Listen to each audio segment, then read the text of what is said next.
for you to come our way. Simon Ekpa, you dey fight like lion, keeping Biafra safe from Zion. Oh mama Biafra, your children they cry. Finland free our prime minister, we no go lie. Our enemy they try to annihilate. Free am now before it's too late. Freedom no be small something. Now waiting we dey demand without fronting. Biafra land we want am strong. We Simon Ekpa we go march along. From the east to the west we dey shout, Mama Biafra, yeah, I'll call no doubt.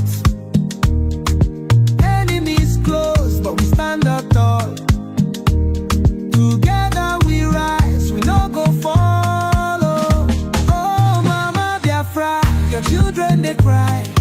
Finland free our prime minister, we no go lie. Our enemy they try to annihilate. Free am now before it's too late. In unity we go dey strive. Fight for freedom, we go alive. With courage and strength we dey fight. Mama Biafra, our guiding light.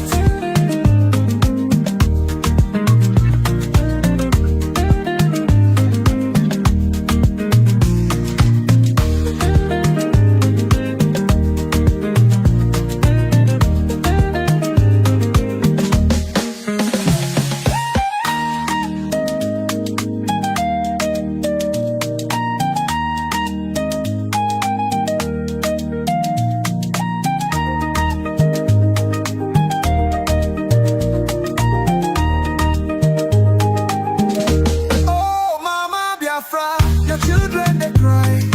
Finland free our prime minister, we no go lie. Our enemy they try to annihilate. Free am now before it's too late. Freedom no be small something. Now waiting we dey demand without fronting. Biafra land we want them strong. Simon Ekpa, we go march along. From the east to the west we dey shout, Mama Biafra, yeah, oh I call no doubt. Enemies close but we stand tall. Together we rise, we no go fall.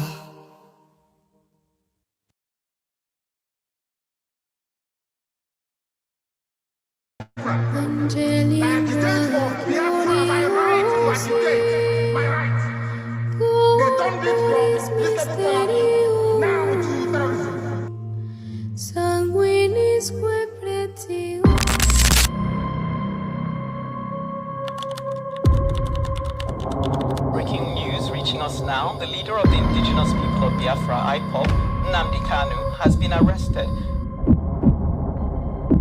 extradited to Nigeria, and is right now being arraigned at the Federal High Court in Abuja. Kanu is facing charges bordering on treasonable felony instituted against him at the Federal High Court.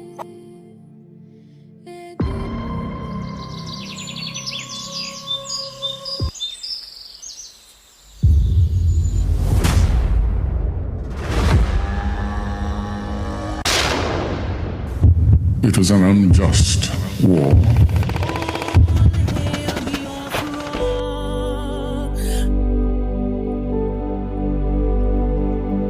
Long ago, in the heart of Biafra, a nation was born from the ashes of war. A war that scarred the land and its people, yet it never killed the spirit of freedom. The war aim of Biafra is purely to prevent ourselves being slaughtered, nothing more.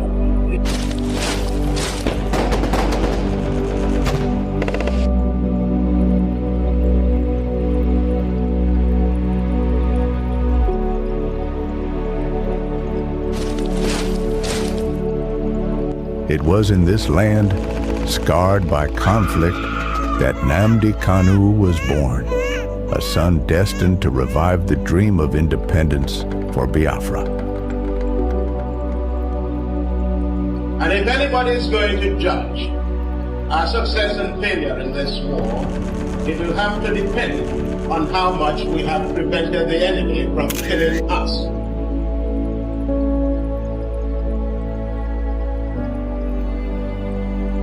Raised with the echoes of his ancestors' struggles, Kanu understood that the wounds of war ran deep in the hearts of his people. The scars from the Biafran War, which ravaged the land and cost countless lives, had never healed. The dream of an independent Biafra, broken but not forgotten, lived on in the hearts of those who survived. It was these voices, these memories, that called him to action.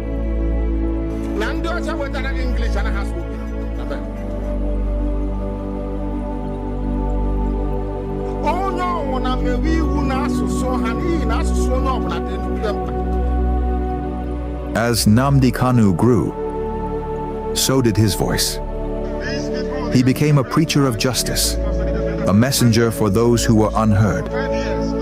He spoke not just for his generation, but for all those whose lives were shattered by the war. The pain of the past was alive within him, and his words resonated with the cries of the oppressed.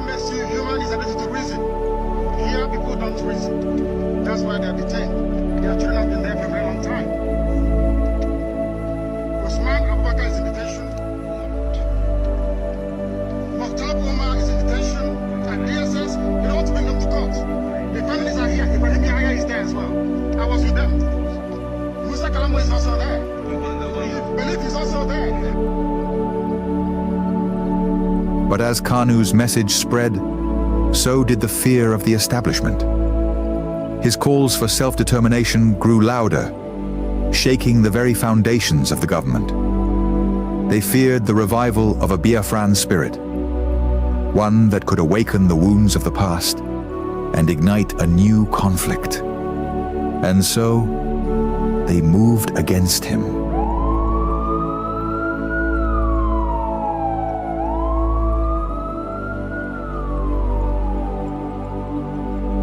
Nnamdi Kanu was arrested, his body captured, but his spirit unbroken.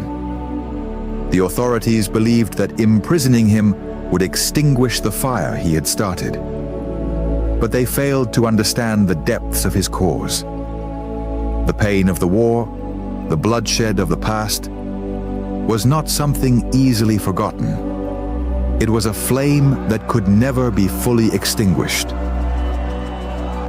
His arrest became a symbol of the struggle that began in the blood-soaked fields of the Biafran War.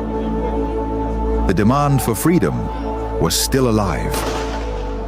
The fight for justice continued, not just for Nnamdi Kanu, but for all the lives lost, for all the children born into a world of scars.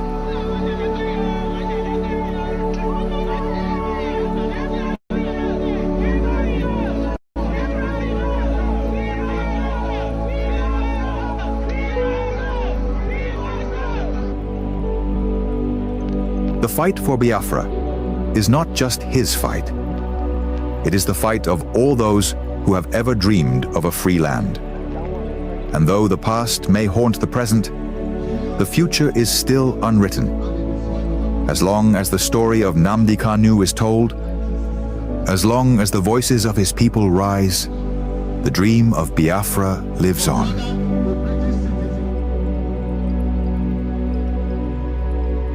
Arrested again, again, again, again, again, again, again, and yet again.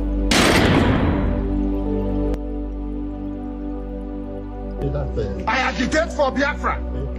I agitate for Biafra, my right to agitate, my right. They turned it from treasonable felony now to terrorism.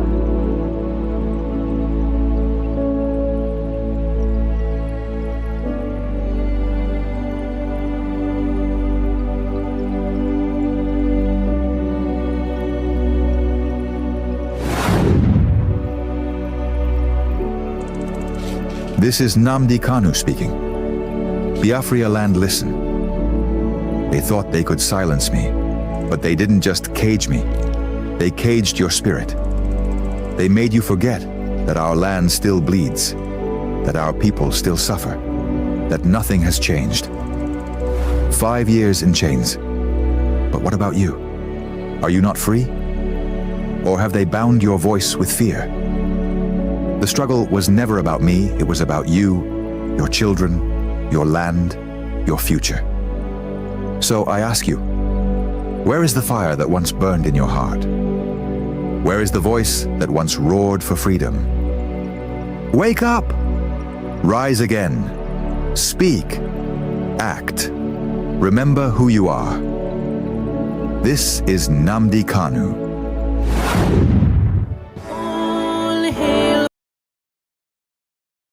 No fear for our land. We go stand together, fight for freedom now. No surrender. This day is more than just an opening. It is a call for peace and reconciliation.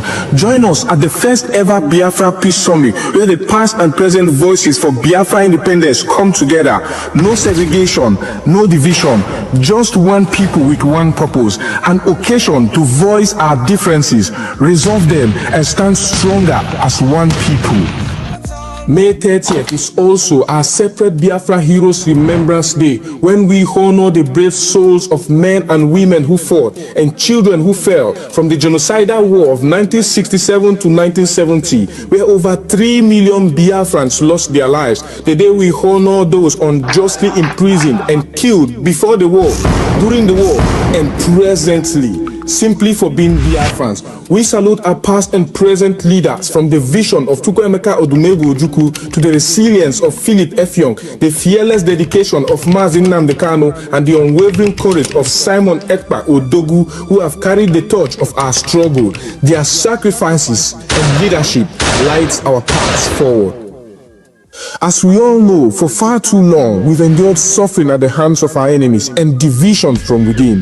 This summit is power-packed to heal those wounds, to uproot seeds of discord planted among us, and to unite Biafrans across tribes, regions, religions, and political views. Together, we are unstoppable. Be part of history. Join us on May 30th, 2025 at the United States of Biafra headquarters in Washington, D.C. A day of unity, remembrance, and renewal. Biafra rises as one strong nation, bolder together. Venue, 11726 Connecticut Avenue, Northwest Washington, D.C. Time, 3 p.m. Biafra time and 10 a.m. Washington time. 30th of May 2025, a united Biafra. Our time is now. This message is proudly sponsored by the Office of the United States of Biafra Deputy Prime Minister, Her Excellency Dr. Ngozi Orabweze, and the Biafra Information, Telecommunication and Postal Service. My name is Marvelous Chukwubikem Arinze.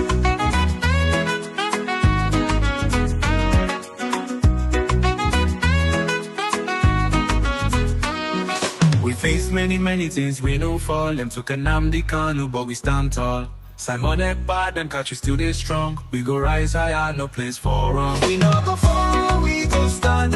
In unity we hold the land. From night.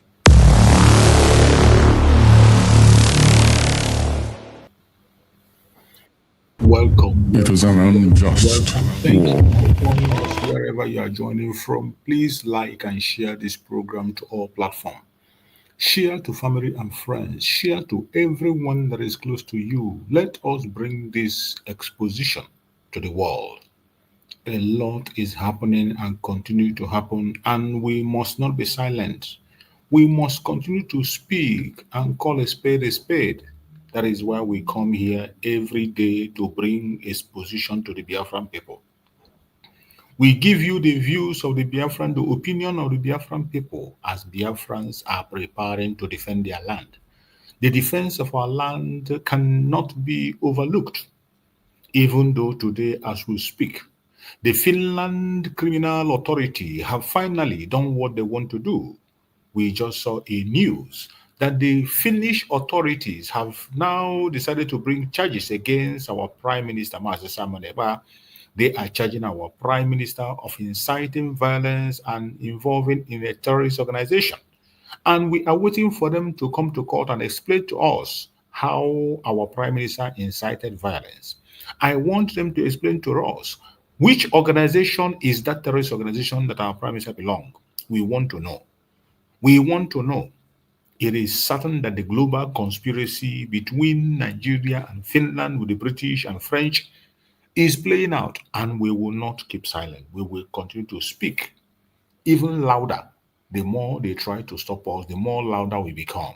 I want you to pay attention to this program so that you can join and hear the bombshell as it is coming. Let's watch.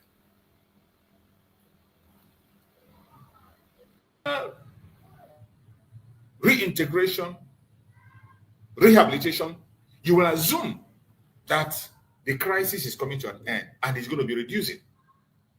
As they said, made us to believe that people are surrendering. What you should be expecting that there will be a reduction in their activities and they'll be wicked. But I bet you, it is not just that I'm saying it. I played a video here where a member of the House of Assembly stood up and said that the Boko Haram is advancing and coming out more powerful than they have ever been. And the man made a confession and said they are more well armed than the military of Nigeria. They came after him. They said, no, it's a lie. It was a wrong impression and this and that. They came out from all corners. And within some days, we heard about invasion of 4 camps. Invasion of 4 camps within a very short interval. And the same military men who were present, eyewitness, said that they use armed drones. Armed drones that Nigerian government could not be able to use. Today, the Boko Haram have access to armed drones. And they use it to take over barracks, cut away with their equipment, cut away with all the arms in their armory. And what you see, the military of Nigeria is only crying and shedding tears about their colleagues that have lost their life.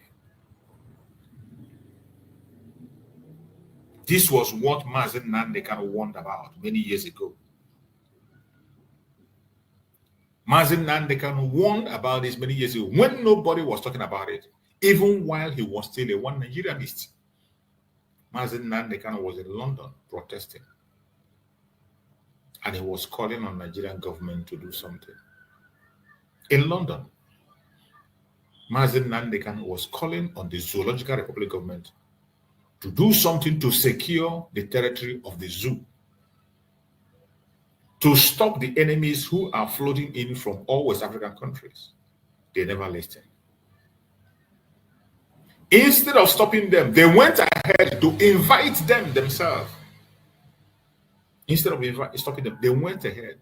The late Muhammadu Buhari opened the gates and said all the terrorists in the Sahel region are welcome in Nigeria. Gave them an open gate, visa on arrival. And the whole country was watching and seated. Nobody talked. All those bunch of idiots who claim to be professors, who claim to be this and that, learned people, they were all there seated. And Muhammad Buhari took that decision, opened the gate of hell, and said, all the terrorists, wherever they are welcome in Nigeria. And we were all watching, and they were flowing into Nigeria. When that warning was given, they called it a joke. People never took it serious. Today, that warning that Mazen Nandekano gave many years ago, more than a decade ago, is playing out. Mazi Simon Ekpa came on board. And he warned, he didn't only warn, he said, I will not stand by and watch my land taken over. And he began to take action. Instead of the other indigenous people seeing reason with him and aligning with him to secure the land, they came after him. They called him name. In fact, they left the terrorists and they transferred the aggression on him and they called him the terrorist. Including his own people that he was protecting. Every one of them, just like during the time of Christ when the Jews said, allow the criminal to go and let Christ be crucified. That is what transpired in the case of Master Simon Ekpa. Even when it was obvious that the Fulani terrorists are very much present in Biafra land. We saw record of death. We saw evidence. People who were kidnapped were confessing. They were telling people what they are about to do. The prelates who was kidnapped told the world what they were planning. Then, so many people who escaped the kidnap came out and said what they saw. In fact, the confession they made to the prelate is the one that nobody should ever forget. The message was very, very clear. But yes, nobody worried about it. Nobody was bothered. The governors were not bothered. The politicians were not bothered. Even the citizens, they went about their business. There's nothing wrong. But our leaders in this agitation, Mazi Simon Ekpa in particular, them, because then Mazi Nandekan was not around, they didn't keep silent. He began to work on to secure Biafra land. Instead of being supported, they called him names. They made sure that they stopped him. They went ahead to put a ransom on his head, something they could not do on the terrorists wielding weapon to take their life. But on Mazi Simon Ekpa, an innocent man who was trying to secure his land, they put ransom on his head and said, get him dead or alive. They didn't stop there. They began to write petition from right, left, and center. They did that and did that until the global conspiracy began to play out. The British weighed in, the French weighed in. As they collaborated during the 1967 war, they came again together again to fight the war. And when they came in, they cooked up their stories, cooked up their lies, and they took away our Prime Minister, Mazi Simon Ekpa. And since all this while that they took him away, the death toll in Biafra land have increased. The atrocities of the terrorists have increased unchecked. Today, the invasion of Biafra land has gotten to the highest level. And there is nobody to turn to, nobody to call. And I bet you it is going to get worse. Our purpose of making program every day and speaking about this issue is for you to prepare. Is it going to get worse? It is definitely going to get worse. The reason we come online every day to talk is to tell you to get prepared. The message of the war has come from different directions, from different corners, from different angles, but people are not paying attention. But we will continue to replay it again and again and again. We will continue to do what we have to do. The rest is in your hand. And today I'm going to share those messages again. Warnings that are coming from all corners, all angles. People give you the spiritual message. People give you direct message. It has come on different angles. It's left for you to either believe it or leave it, or prepare yourself. I will play first of all the message that was delivered. These people told us that they are going to bring after buying enough weapons, they bring all those that have been put in disarray, driven away from Zamfara, Katsina, Zambisa forest, that they are all coming to locate themselves in Igbo land, that there's no security in Igbo land, that they will come there and then they will deal with us. And that the dumb man was just flippant. Maybe he took something. He said, you can imagine Biafra land where they have checkpoints in every kilometer. Every 1 kilometer in Biafra land, they have checkpoints. But the terrorist is telling you that there is no security in Biafra land. Terrorists in Biafra land are telling you that there is no security in Biafra land. Meanwhile, in every 1 kilometer in Biafra land, you will see a checkpoint.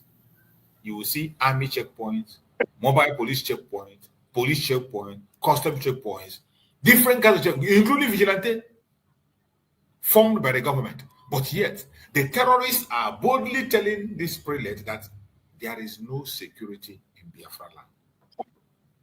And yet, when we speak, those who call themselves intellectuals will pretend and feel they know it all. I want you to hear it. The warning came long before now. you know Ibadan, Lagos Expressway? We are in all the bush there. We're everywhere there. We're also in the south. So we are waiting for the slightest signal. We will finish you people and take over this land. So they claim that Nigeria belongs to Fulani. They said it. That is why we are afraid of, I've been talking about this open grazing and this Roga.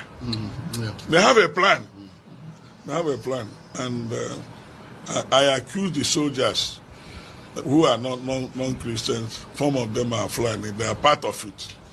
Because they are shooting this man. When our people wanted to comb the bush, the soldiers said, if you move a step, we'll finish you. Don't go there.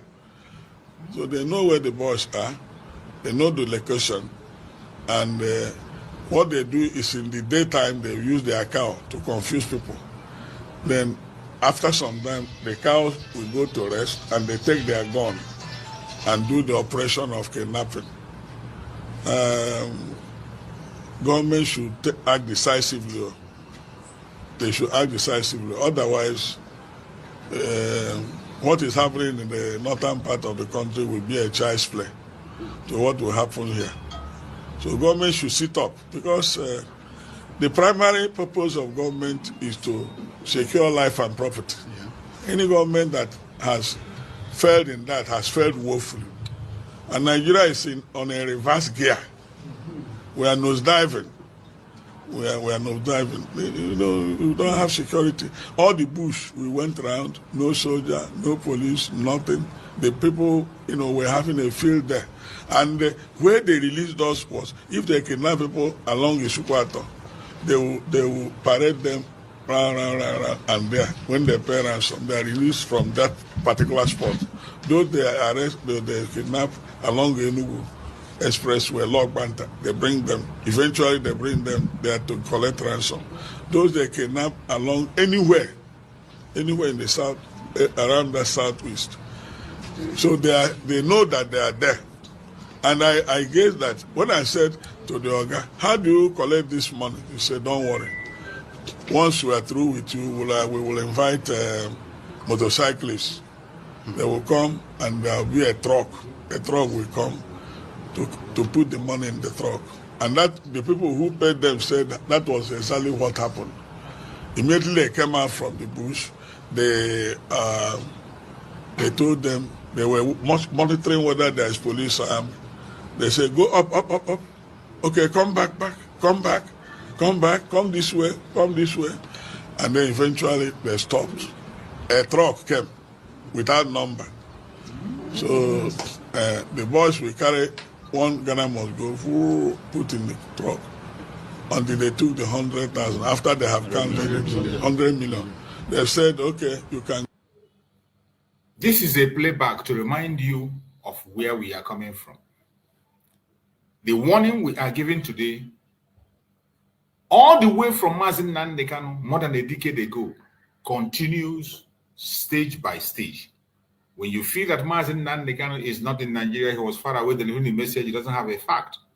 Chukwu Okeke used somebody inside. Look at him, a prelate, a religious man. Even if he lies, he cannot lie with this kind of an issue. A religious man paid 100 million to set himself free. An amount that so many of you cannot be able to afford to pay. That money was given to set him free, and he came out and delivered the message what he saw. They told him in black and white, we are taking over the land. You do not have security. But in this same Biafra land, there is checkpoint every 100 kilometers. And yet, these people are boldly walking around everywhere. We warned you, and up to this moment, you still think it is about the Biafran people. You're focusing attention on things that doesn't matter. And some other people have also spoken in humor to pass the same message we are passing. That is why we bring you the messages in humor. So that even if you don't understand that, you say we are too strict, we are too this or too that, we present the message in humor. Maybe, just maybe, you might begin to come back to your senses and understand.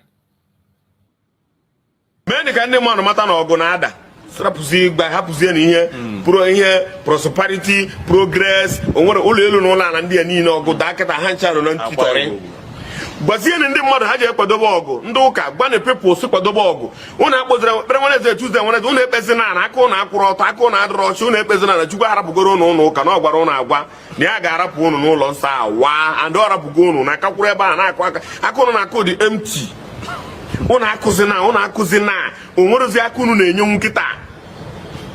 Una Cusina. Every person na jet na agbalelu ndị na-akụrụ ya egwu na na-akụ egwu no n'elu ebe pastor ga nụrụ biri ezugbo ụlọ esi ya na-ekwu ya ụmụ ogbenye atụ ego je na agbari efu na generator ma ogbe ihe ache mụ na so no ba tụrụ eji isu aja kedu ka esi were unu su aja na aka ndị jiri unu su aja mma ejiri gị su aja na agba moto 7 million 10 million naira ikwani ya eje eligwe ịwa na ndụ ka ịfọ na enwe ebunu ga-eje ndị si ndụ ka nwere ebunu na-eje o onwekwa ebunu na-eje o because na-etekwara edekwuo na ọgaranya ije enugwe dị adịka anyịnya ịga na agala igwe and ngo abo ọgaranya onwere bi na-eje marakwa na onwe bi na-eje and ikwena ka idodo ndị mmadụ ebe a gbani anyị ji akwadobe ọgụ onye bụrụ na ọmụ maka o nwere eso ụmụ ya debe n'ọgụ na-ada ọbụna egbe ka ị nwere edo ezo n'ọgụ na-ada ọbụna ọgwụ ka ị na-agwọta a ji agwọta ọgwụ ụmụ Izrel jiri gwọọ ọgwụ na Baịbụl ama mụ na amakwa nke a na ndị ụmụ Izrel jiri ọgụ gụọ Baịbụl wee bụrụ na akọba bụ prosperity and ngwongwo na ngwongwo gwana ndị mmadụ na-alụ ọgụ na Baịbụl ihe niile a na-agụrụ gị na Baịbụl ọbụ mmadụ anọ ebe jiri ọgụ agwaghị ha na ndị Filistia na-ewe lụọ Filistia n'ọdị n'obodo oyibo ọrụ na-afụ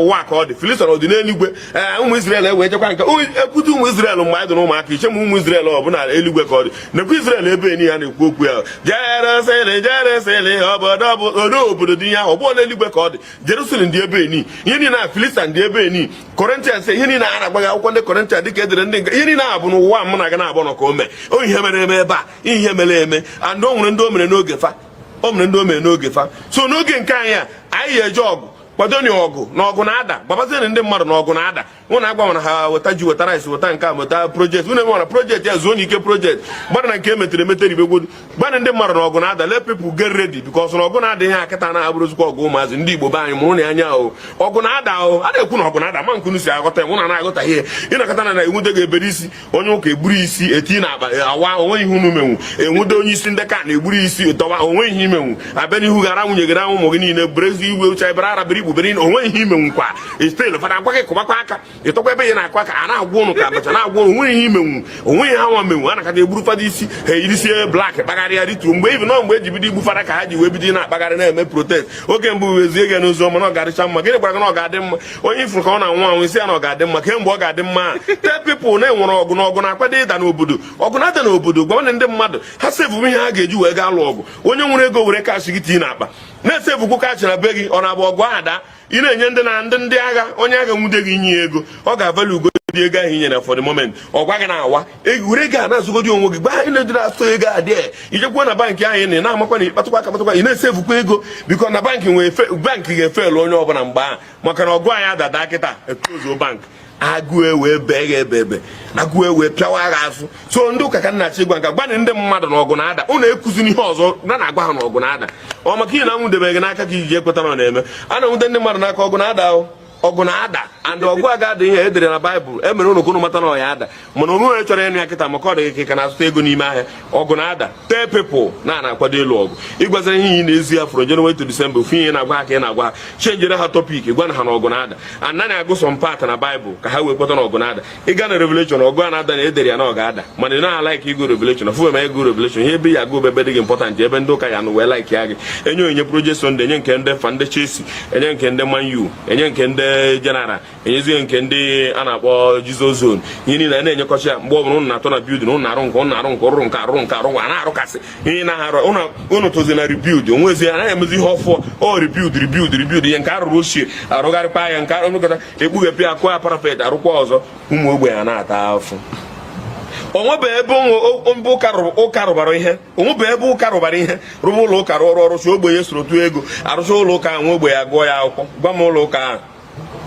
the most expensive church enwe and the most expensive school enwere bụ ndị ụka nwunye mana ndị ga-atụ ego ya bụ ụmụ ogbenye rụsị ya ndị ahụ unu na-eme ebiri ekpere Wednesday ka ha rabụ ndị ọkọtụ ka ha rabụ maka ndị ọkọtụ bụ ndị nwere n'ego n'anya unu ka ha rabụ ndị ọkọtụ Holy Ghost ụmụ ogbenye na-enyekwara gị aka jakwa nakwa ndị big man ga-enyere ha aka faya ọfaya anụbị anụcha mgbe ejozi iji were ụmụ akwụkwọ n'ụlọ akwụkwọ ejekwa kpọrọkwa ndị ụmụ ọkọtụ ahụ dịka isi chie ya ajekwa kpọrọkwa ha ga-agụkwa ya maka price ị ga-eti ya ndị ga-emetọgwu ya bụkwa ndị ọkọtụ ahụ ị na-akpọkwa ọkọtụ kịta bikọz na ọkara gị wee nwe ego bụrụ onye ọkọtụ ihe na-ada faya ndị ọhelu faya ka unu dagidere mgbe ọnụ nwụrụ ọkụ ala nwụrụ ọkụ elu nwụrụ ọkụ ala nwụrụ ọkụ faya oreru ka ọchanja bidoro ịgba ọkụ unu ncha gbafucha onwe ezi ọnya fụrụ ọ faya unu tibere gbara ọchanja ọkụ kemgbe ahụ unu agbaala ọsọ na faya onye ọbụla n'ọrụ onwe ya ya bụ ụta ndị iwe na-ewe m nke unu ebidogokwa iwe m iwe n'ikpeazụ gbanị ndị mmadụ eziokwu hapụ ịnwụ na agba gbanị ndị mmadụ na ọgụ na-ada gbanị ndị mmadụ nsogbu anyị nwee iru okịta anụma ndị bụ ndị esmen n'ime ọhịa ebe ị ga-agbaba ma alụba ọgụ ka ha jiri birigodi ebiridi ya den ebiri n'ime ọhịa kọnka ime ọhịa niile nne ga-agba n'ọsọ n'ugbo nna ga-agba n'ọsọ n'ugbo gbogote n'elu ala anyị na-ekwu okwu ha niile nọcha na jọnshọn niile esi abanye na be unu sil onwebụ ihe ịfụrụ nwebụ ihe ị chọrọ imepe anya ha niile nọcha na jọnshọn be unu ịnọkọta na azụbeghị fụka na kpamkpamkpamkpamkpamkpa n'ụdịrọ na polisi akpụkpụ n'azụ ụlọ gị den ọgụ ada kịta ka ebe ị ga-ezo kịta arụsị niile dị n'obodo unu buru eburu so na unu buru ya n'aha Jizọs unu eburu ya n'aha Jizọs wee resọziere anyị n'aha onye kwani Jizọs unu na-akpafu unu na-egwu eweyo unu kwuo nke unu ekwu. You see, this message, in as much as it's full with humor, it is a raw truth. It is a message that you must not take for fun. It is not something to laugh about. Every single thing that man said in that message are truth. There is war going on. The terrorists have occupied all the forests. In an actual sense, when there is a trouble, when there is war, people run into the forest to hide themselves. During the Civil War, from the story we have from our parents and great-grandparents, most of them hid in the forest. They went to the forest, they hid themselves under the grass, and they covered themselves up, and later on they will come out. But in this situation, the terrorists have taken over all the forests. If peradventure something happens, where are you going to run to? Where are you going to hide? They have taken over all the forests and they occupy it, and they are there, camping in all our forests with their weapon. And they are coming into the city in every junction and mounting surveillance everywhere. Some of you are not paying attention. You don't care. What bothers you is Mazi Simon Eba, who is in Finland, trying to secure you. You are calling for his head. What bothers you is Mazi Nandekano, who was in London, calling your attention for what is happening beside you. You didn't pay attention. I can bet you up till now, most of the time, things that happen in Nigeria, we report it here. The people in that country called Nigeria doesn't know about it. So many occasions, things will happen. We will report it and we'll discuss it on our platform. People who are in homeland don't even hear about it. You can imagine. Somebody will be in Anambra State. You'll be telling him what is happening. He will say it's not happening. Meanwhile, this thing is happening in his own state. That is how careless some of us are. Your wishful thinking, saying, oh, when we say, they say, God forbid. Oh, when you talk, they say, God forbid. You're saying God forbid cannot stop what is coming. You're opening your mouth to shout God forbid will never, ever, ever stop what is coming. The only thing that can stop what is coming is you taking action. If you refuse to take action, I bet you what is going to happen. You cannot be able to stand it.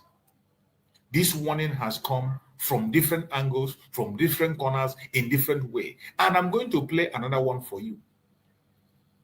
All these are warnings coming from different directions, from different dimensions. It is left for you to either take it or leave it. At the end of the day, you are going to see the consequence of your action, of your decision that you made. I am just a messenger of the Most High. And this morning, he gave me a message for Ndi Igbo. Ndi Igbo, Bo, Okolia Igbo, Okolia Bo, that is their name. Ndi Igbo, Oweshim Jeum, Naga Nabia.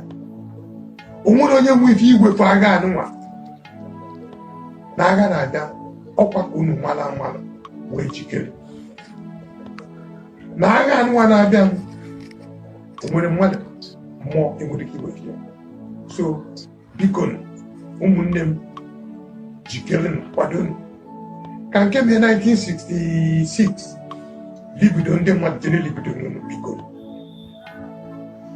Oyanokwa Yan Oyachoreno Yanuna Oyacho Yawule baby on with the national Nayala and Okoma Yala Opposika native Naiva Etun do Kavada almost the Nigeria as a whole. Nigerians, Mala government, Nona Ochichita, in which direction. Bamaziva name. Messages are coming from right, from center, from middle, on different directions, from different voices. It is left for you to either listen or leave it. At the end of the day, every single message you are hearing here will stand against you when the time comes, if you didn't do anything. If you refuse to take action, these messages you are listening to today will stand against you when the time comes. You wouldn't say you are not warned. You wouldn't say you are not told. If you refuse to act, now that you still have the time, you will have yourself to blame. Listen to it. Nigeria will never be one party state. That's not a democracy. It's wrong to have allowed Atiku to succeed Buhari. It will be one Fulani after the other. As you see, the Fulanis killing people across the country. They want to appropriate the country. Be careful of the use of words. You generalize. Allow me to use my words, please. No, I'm use saying the words. You might be very careful. And there are good people. I am speaking about national security. This is a national security issue. Yes. There is a war on. You want to pretend there's no war. That's a war. Pretending. I'm only saying there are a lot of you journalists are part of the problem. Who don't want to address the truth? The war on. Yeah. Why are you saying you're not pretending? People are being killed everywhere. You're saying there's no war. What do you mean you're not pretending? You are. You are part of the problem in this country. Allow us to speak the truth so that people will know what's going on. People in the Benue cannot go to farm. People in Plateau cannot stay in their house. Those who are responsible for the war simply want to turn Nigeria into a settler colonial entity. And that's what's going on. You don't see that. You're seeing the politics. Forget about the politics. There is a real problem in the country. People are not sleeping at night. Even in daytime, our farmers cannot go to farms. I have food security problems. Why? The Fulani war across West Africa has finally bettered in Nigeria. And you don't want me to talk about it. Who are you afraid of? Who will hear it and we will die? It's the problem the country has gone wrong. Because a lot of you keep quiet. I'm aware of this. Please, when we have a problem like this serious national security issue, we must speak to it. Pretend it doesn't exist. It does exist. You just had it.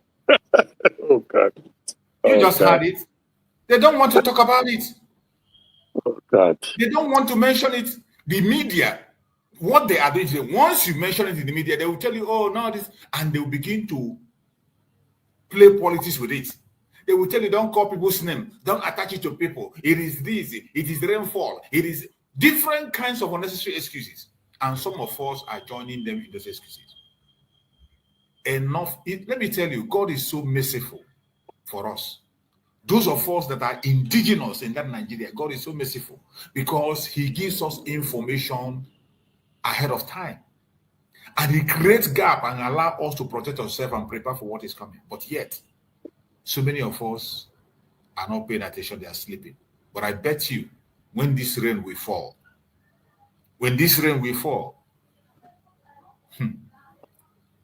God save the Queen. Go ahead, my beloved brother Christian. You're welcome. Thank you for joining. Let's hear from you. Massachusetts, morning, without dealing my brother.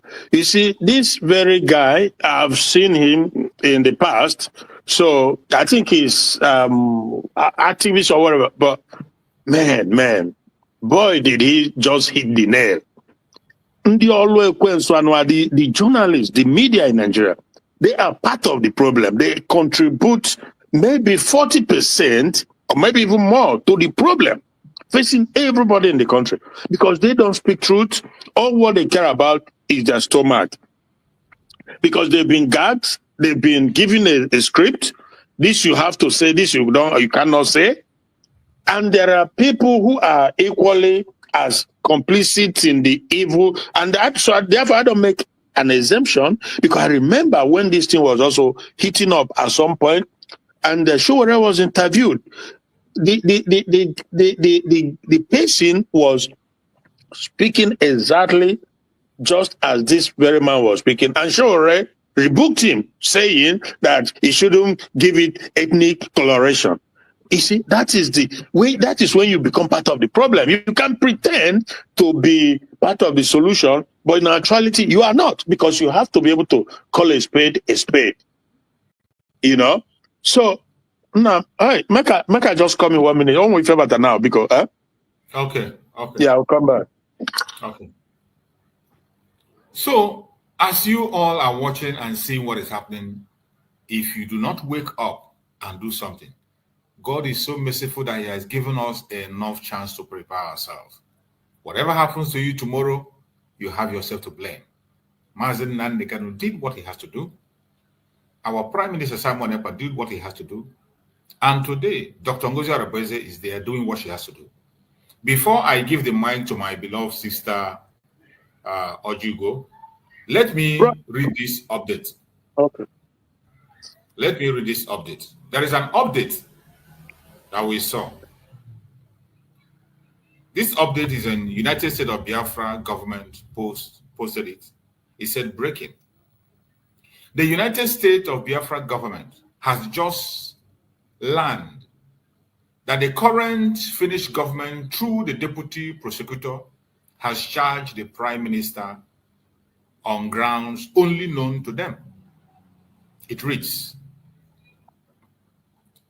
the Deputy Prosecutor General has decided to charge Ekpa with public incitement to commit a crime with terrorist intent and participation in a terrorist group. The charges are part of the larger investigation in which the Central Criminal Police arrested 5 people, 4 of whom were suspected of financing a terrorist crime. 4 of the 5 suspects were released during the preliminary investigation. The charges were filed on Friday morning. The case will be heard in the Pijat Haman District Court. A hearing date has not yet been set. Note, they failed to announce to the public that the charges against the 4 Biafrans have been dropped, as their investigation did not yield any result. As the Deputy Prime Minister, Dr. Ngozi Arabeze, stated during the Independence Convention, that this is now between Finland government, Biafran government, and the terrorist Nigerian regime. We'll wait for more updates coming. You see, our leaders have done their best. While the globalists are playing their role, trying to do everything they can to see that they stop us, we will not allow them to stop us. We will continue to do what we have to do. Whatever charges they brought will be tested in court. And we are waiting for that date to be fixed while we watch and see what the Finland authorities are going to do. My beloved sister Ojugo, let's hear from you. Go ahead and talk to us, my sister Ojugo. Okay, my brother Chooks, good morning. Good morning, And good morning, my other brother that is there in the house and those in the comment section. Yeah, Christian. Okay. So, I just have a question to ask. And my question is, where is that reverend that was kidnapped and paid 100,000 million? What is he doing to make sure that no other person experience what he experienced? Because what I learned is, when you experience something, you will not allow your siblings to experience, especially if you experience something bad. You will do everything possible to make sure that none of your siblings experience the same thing, because you will use your own experience to teach them lesson, to teach them, so that such a thing does not happen to them. How is he participating? Since we have Biafra government, how is that clergyman participating to make sure this kidnapping stopped? I don't see his participation. I don't see it at all, because the kidnapping still continues. There are video clip moving around where they have a bunch of men, and I saw a lady there. They were torturing them in the bush at the back of our houses. This bush is ours. We own land in Biafra land. Who own all these lands that these people stay in those lands to commit this crime? The brother that was really lamenting and calling it spade a spade, what is he doing? Where is he? He was speaking the language of our forefathers. Where is he? He is needed right now. What is he doing? How is he participating? Because, and the one holding microphone was laughing like this was a joke. It's not a joke. Nnamdi Kanu came to the court and was really pointing to the media. You are part of the problem. You, the media is number one problem that they have in Nigeria. You see the media, you see the church, these two entities. Because people come in crowds, in numbers, in the church. The pastor, the priest, whatever they name themselves, cannot stand up on the pulpit and tell the people there is war. And tell the people, save yourself. And tell the people, hey, the DSS man, did you ever hear him talk? He said, you should save yourself. Whatever you can use to save your life, please use it to save your life. I don't think they announce those things on the pulpit. What they will say is, oh God of Israel, Israel is right now fighting for their life. On daily basis. Israel is right now with the physical weapon and ammunition fighting for their life, fighting for survival. Our people are in the church calling the God of Israel. How would the God of Israel not be there for Israel and put their hands, let their God fight them? And they are carrying weapons to fight. These things is what I don't understand.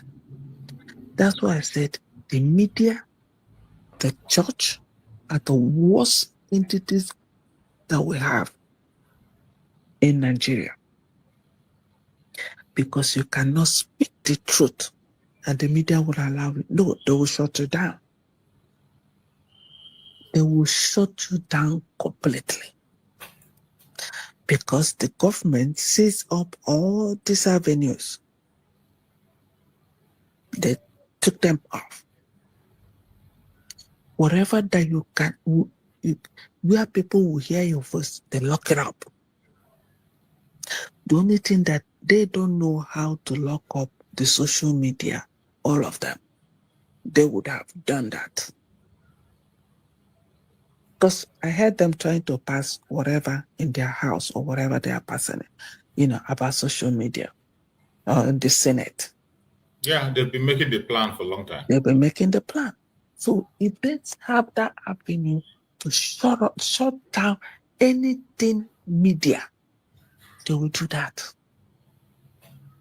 So that's what their network in their country are doing. They shut them down. So you cannot speak.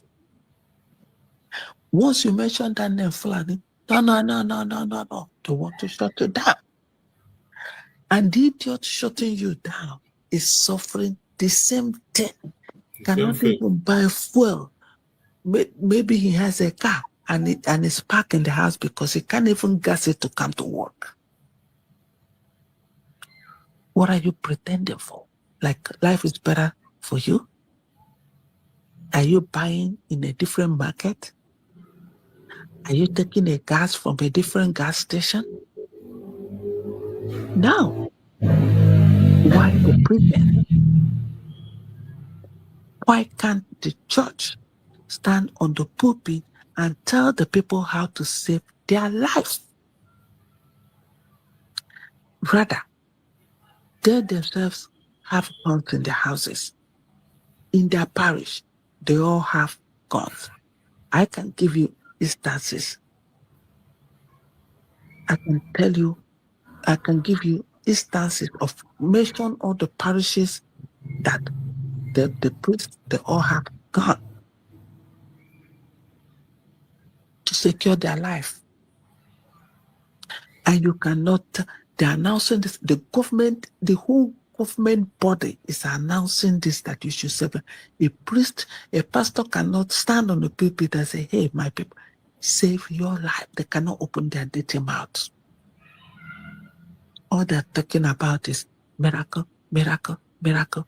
Where is the miracle? Where you're committing evil. All of them are all evil. Sleeping with the people's wife, girls. How can you be clean? You said you will not. You will abstain from this, and yet you go to backyard and you're doing it. Where is that spirit of God with you? It's gone. That's why they cannot call a spade a spade. And people are dying. You don't see people coming out to say, hey, what are they organizing? Can they organize their Boy Scout, all those things they have in the church, to go inside the bushes and get all these people? They cannot. What are they doing with the government that we have now? They all know. Where are they going? Where are they coming from? Subhanallah. Yeah. Subhanallah. Why can't they support the government to make sure that this is not, this made the message you get from the government to your people? That's the work of the pastors and the priests. That's what they should be doing. Because they have that opportunity. They have the money that the poor are contributing to them. They can buy data. When you read all those things on YouTube, on Twitter, why can't you come on the pulpit and let the people know this is what is going to educate them?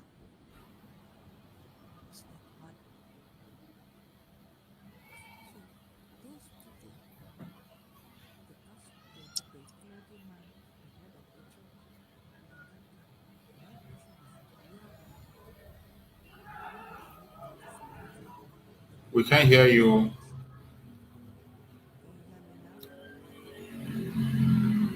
We cannot hear you anymore, my sister.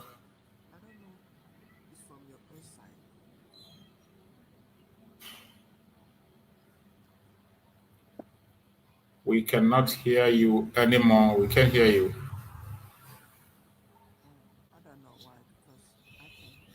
Check your network or system. Check your phone. We can't hear you anymore.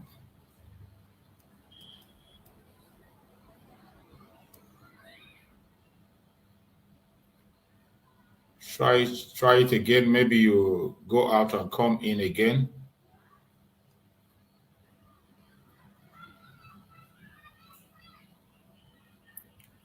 So, my fellow Biafrans, my brother Christian, you can go on and complete your line of thought. When she comes back, she can now continue. Okay. Yeah. What was I? Okay. So, yeah, I think I was talking about the man who was just calling it for what it is. Yeah. So obviously, it's I don't know. I just personally, yeah, we talked about this thing, but I feel sorry for the people because it's like people who are already like bought and sold already, because what I see is just a situation where the people, they're like, like they are being led to the slaughterhouse. It's just a matter of time before it begins to happen. The government, Tinubu, is it's just that he's not moving fast enough. They are turning against him because he's not moving at the pace that they wanted him, based on the promise why they allowed him to go and sit on that seat. So that is just the disagreement or the bitterness they feel towards Tinubu, because they cannot say that it's because of economic that is not performing well economically. No, never, because these are not people. This caliphate, they don't believe in economy. Absolutely not. There are people. The Nigerian economy is been bad for almost forever, and they don't even want their people to be better off. They eat on not before street and they chop. Babiala, they carry plates up, so they don't care about development. So why they are insisting on removing Tinubu come 2027 is because Tinubu is not. He's not doing anything to stop them. The plan Islamization and Fulanization. Tinubu is not doing well enough to stop it, but at least he's not moving fast enough, because they are also like people who feel like they have to do it now and get over it. That is just what is happening. Unfortunately, they are foot soldiers. They are planted everywhere. They are almost ready to go. It's going to happen. It's going to happen. I keep saying it everywhere I speak, every platform. I say, go and mark. It's going to happen, because Nigeria is a sitting dunk. Ready is not. Oh my goodness. So obviously, like that man who was speaking, they've also many attempts. They've tried to take him out. That very Igbo man who spoke something catchy, whatever. I can't remember his name exactly. Yeah, they've tried severally. He stays in the north, but he moves around. He has a lot of information. So you see how he confronted that journalist. Evil bunch of people, evil. When there's one VOP or something like that. One time when they started, and this the lady, she has her own YouTube channel now. So one day I came in there, I was telling her so many things, sort of, and I asked questions. I said, who is the owner? Who are the owners of this VOP? He said, why am I asking that? What does that got to do? Based on their program, the things they say, the things they cannot say, I just knew that something is not right. So when I think then I talked about disintegration or separation of every region. He said that they are not allowed to talk about that in this program. She told me. So, but eventually she left them. I don't know, maybe they fired her or she fired herself. She have her own YouTube now. So you can clearly see that all these people, they are all in it, like the channel, the Arise. When you go and dig deep, if you go and carry out the research, you will see how they are being funded by the same people who have working with the globalists have made up their mind that Nigeria should not just remain one, but it should be an Islamic enclave. They are being sponsored by the Emirates, So this whole thing is going to be very unfortunate. The only thing, like I've been saying too, is that a region that is able to prepare themselves in readiness, they will survive it. And those who are not able to come together to form a group, at least to be able to put up a fight, so that you don't just roll over, they will just be taken out easily and completely. It's going to happen. So I saw a program you showed yesterday. That was a beautiful one in the sense that is a video that we could have just dealt with, because I think it was yesterday you played it. This Okoro guy, and there's another one with a little bit of speech impediment. And when I was watching it, I was just feeling, I was so bitter inside, the level of lies and deception. So I just knew, but I've always known that he's working, I can't remember his name now, I'm not CK or something like that. These are people who are working with the politicians. They spin the facts. One day they speak this, the next minute they speak that, because even when they speak the truth, you can see that it's not coming from the heart. They asked him about Nnamdi Kanu. He said that the guy asked him, okay, if they release Nnamdi Kanu now, will it stop the insecurity in the southeast? He said it will bring it down, but it will not stop it completely. Can you imagine that? So he tried to toe the line of Soludo. Okay, they asked him, and the guy asked him again, so if they give referendum to Biafrans now, what do you think will be the outcome? He said that, in other words, that people will not want to leave Nigeria. That is what he said. Because referendum is yes or no, right? Those who want to be who want Biafra, he said that no, we win. Because he said so many things. I mean, this was the video you played yesterday. If he was now... That guy, I know CK, is one of the most idiotic men in that VOP. One that talks like a stammerer, right? Speech impediment, yes. There are mad people. Oh my goodness. Very mad person. This is somebody who claimed he was working with the Wazirga before. He said he was a member of Mossad. Okay. He claimed he was a member of Mossad before. You can imagine. Somebody who says he's a member of Mossad, the kind of things that comes out of his mouth. He was the one that came to national TV and he was saying that they should execute Mazi Simon Ekpa. I had it, yeah. I had it. For execution of Mazi Simon Ekpa. Yeah. And even on this very recent one again, when they are, when they are talking about this Heroes Day celebration, he said anybody that comes out for that Heroes Day celebration to stop anybody or to force anybody to stay at home, that they should execute the person. Can you imagine? That has been every time. He's always calling for execution of his own people in that very studio. Every time. Yeah. On camera, he's always calling for execution of Biafra. But he will never say that about the Fulanis. Exactly. He will never make such comment about it. That man is one of the most idiotic person in that very studio. Very, very idiotic. Very, very. Because obviously, oh my goodness, you see the guy. But I just forget my line of thought. But I can only say that. Say that. Look, this is how it goes for the most part. You cannot be. Him who is down doesn't fear falling. Why do I say this? If God keeps us alive, eventually we are going to see what will happen, because they can call you okay, today Finland,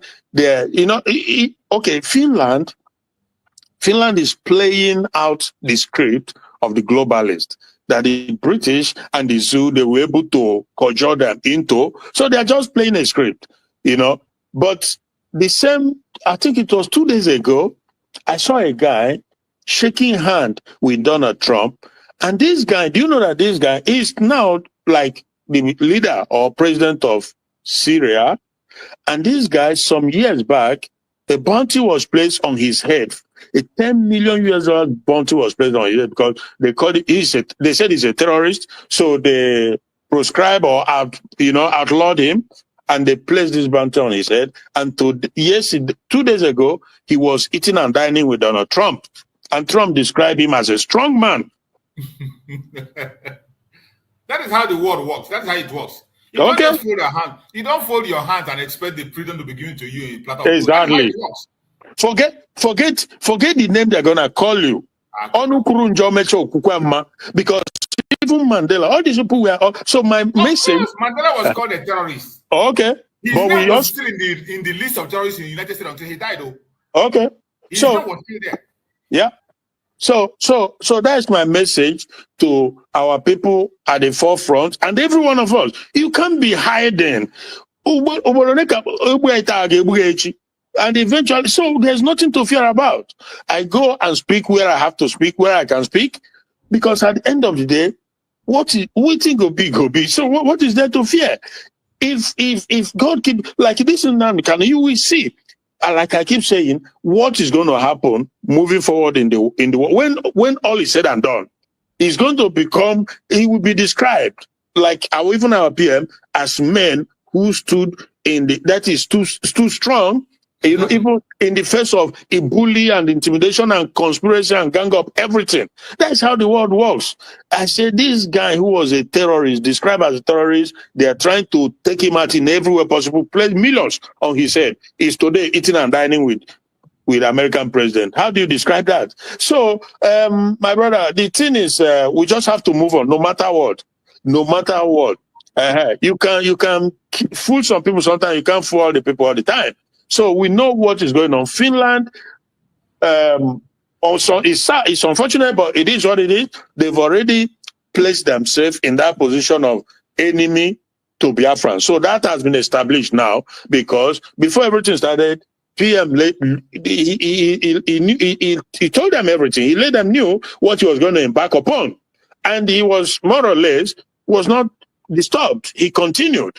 And now, because they now ganged up everything when they joined NATO, I knew personally when they were agitating to join NATO, I knew something was going to happen, So it is what it is, my brother. So that, yeah, but everyone, I'm not going to do that. Thank you so much. You see, just like the video I am playing now, you can see the terrorists where they are in the bush. Helicopter coming there to supply them with arms and give them whatever they want. Yeah. So when we are talking about taking over the zoo and Nigerian government being involved in terrorism, they think it's a lie. And allegedly, I just heard that recently that the police came and claimed ownership to the helicopter. That they went there for peace discussion or whatever, however they described it. You see, when you see this kind of things playing out and you are being warned to prepare, you still think that Mazen Nandek and Mazen Simon is your problem. Dr. Ngozi is your problem. You think that the Biafran people are your problem. You are an indigenous person in Nigeria. You are seeing helicopters supplying arms, and your police is coming to defend the helicopter, to claim ownership. So they went to meeting. After the meeting, they came and dropped the terrorists in their camp. Can you imagine something? I can't just understand. In Nigeria, every story flies. Whatever you tell them, they take it. Yeah. They take it. You can come and tell them that fowl have grown teeth in the night. Everybody will just go along and say, yes, it's true. Yeah. You tell them that now a cow has wings and can fly. They will just agree and move on with you. Yeah. That is how the country functions. We are mad people are living. It is sad, but that is the situation. Let's hear from our brother Akonye Wetere. And before Akonye Wetere speak again, there's another video again. When we talk, when they are focusing on the Biafran people, the arrival of the Fulani terrorists in Yoruba land. Where are they going? Where are they coming from? These are Fulanis. The terrorists arrive in Yoruba land. You can see. And I want you to listen. When they were confronted, they will say they came to war for Dangote. Just listen. Where are they going? Where are they coming from? Imagine. Who sent them to here? Who sent them down here? May God Almighty help us. So it will help you. Where are they coming from? Where are they going? Who asked them to come? Who invite these people? Your brother invite them. In the front of KTLFT said, what are they looking for? Where are they coming from? Where are they heading to? Mazi, can I just say something quickly? Wow. Kendi Yoruba, hello? Yeah, go ahead. Wallah, don't enter Yoruba land, Baba. Yoruba, their own is another one entirely. Because why they are busy, fermenting hatred against Ndibo, a very kind of old, should I say, eternal enviousness and hatred for no reason. Look at what they just did with this jam result. We knew how it's not the first time. They've been doing this thing it's just hatred and envy to bring the people down. Meanwhile, they take their eyes off the ball. And they think that this working with the North so that, they can more or less share Nigeria among themselves and rotate the power and the wealth back and forth is going to save anybody. The rain will fall and nobody's roof will be exempted. So this thing they are doing, Tinubu pretending all this, or whether he sacked the Jambu, whatever board or whatever, it's just the way they cultivated this hatred. So, and we know these things, but it's unfortunate too that some of our people, either they don't know or they are coward, or because the things they benefit, sorry, my brother. So that is the situation. Wọ́n sọ lélẹ́yìí ibo làwọn bíbí tí ń bọ̀ tí wọ́n fi pọ̀ tó báyìí tí wọ́n fi wọlé àwọn oníwọ̀n àláwọn tí wọ́n wọlé báyìí ní group báyìí kí wọ́n fẹ́ lọ ṣe ibo náà ń lọ iṣẹ́ òun náà fẹ́ wá ṣe ibo náà ti fẹ́ lọ ṣiṣẹ́ tí wọ́n ṣe pọ̀ tó yìí ẹ̀rí pa àti finish. afa ẹbẹrẹ ẹnà ẹwọn kọnsọ ẹ. Bàbá ìgbàgbé náà yẹn wọ́n máa ń ṣe fún wọn tó ṣe wà yìí. Because of election 2027 àwọn people ṣe ń ṣe nǹkan báyìí o ẹ bá jẹ́ ntàn yín. Because of election 2027 wọ́n ti ń plan ahead tó ṣe wà yìí. Because of 2027 election. Just because. That is how blind they are. Everything for them is about election. Yeah. Which work? Dangote. This is a complete terrorist. Look at him. Yeah. Look at a very strong and healthy man like this. Well-trained terrorist. And that idiot is talking about election. You think they are there for your election? Just imagine their mentality. Everything about them is just, they are driving their mind at election. When people are there to take over your land, you can see terrorists. Look at this man that he came to work for Dangote. Yeah. Dangote brought him. It's a pity. Go to the refinery. Which I won't go do there. What type of work? That's according to the grass. God of mercy. And I won't go cut grass for Dangote refinery and I plenty like this. Baba.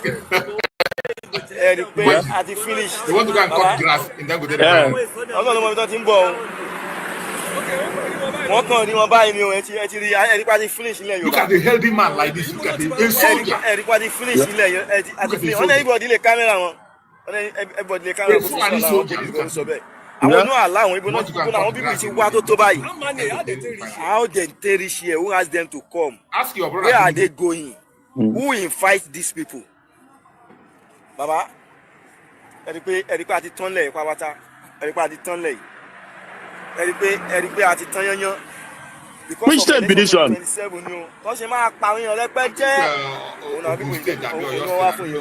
Okay. Anybody won't come out do that, come out padà síbi tó tin wá.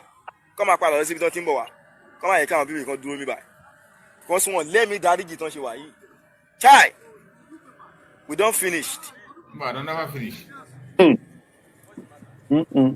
My brother Akonyo, go on and speak to us. Let's hear you out. Akonye Wetere, unmute yourself.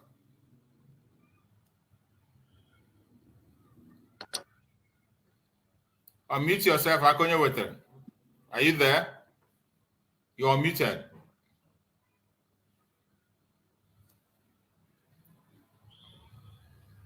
I'm not sure Akonye Wetere is there. He cannot unmute. I'm not sure he's there. So, my brother, you see what we are saying about this insecurity in Nigeria. But the funniest thing is that these people have failed to look inward. If you look at these idiots now, they are busy talking about the Biafra people. Yeah. People who want to save themselves, who want to be free. Yeah. Your own problem is that they must be in that captivity with you. Exactly. They must be in that captivity. And this is how dangerous Nigeria is. You see one thing there. A Yoruba man measure his success with a Biafran. Yeah. As long as he's ahead of a Biafran man, no matter how the suffering is, it doesn't matter. His own suffering is less than that of a Biafran person. It's just okay. He will. Yeah. Just imagine. Look at soldiers that were brought to their land. Look at them. Yeah. An idiot that is commenting their second, they brought them because of election. What election did they bring them for? What election? What election? The man said they came to work in Dangote refinery. What are you going to work there? He wants to go and cut grass. Oh God. They are busy. They are busy chasing Igbos in Lagos. Chasing Igbos in Lagos. Yeah. Meanwhile, the Fulanis are taking over their land. Yeah. Oh, Chunwa Kukumada. You know. You can imagine. Yeah. My problem is some of us who call ourselves Igbos.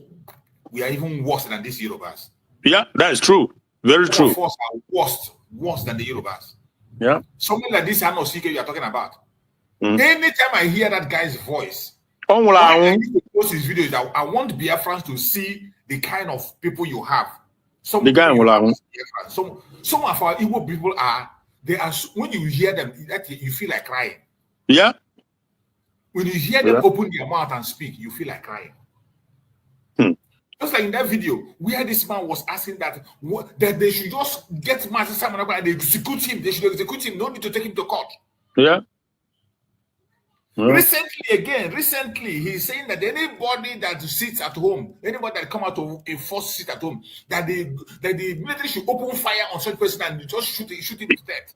Mazi, you know, if only Foku that yesterday, he said that they are appealing to the federal government to bring the military to the southeast so that students who want to go for exam, the military can protect them. The guy asked him, the interviewer asked him, again, you are asking the military to come to southeast. Oh my word. That man is just insane. I don't know why they are bringing him in that studio. Completely is a man who cannot even express himself. I don't know how he managed to become whatever he say he is. Every time on also. Even on our even now, so put something reasonable. Exactly. Nothing. Nonsense. Absolute nonsense. Yeah. I have never seen him make any reasonable point for once. Never. A man who hates himself. Just imagine calling for the president of the military in a place where people are already calling. You saw the estimate I brought yesterday. Yeah. The explosion in Biafra land. Billion. 2 months, they explored 21.8 billion. Yeah. 21.8 billion naira was extorted from people in Southeast alone in 2 months.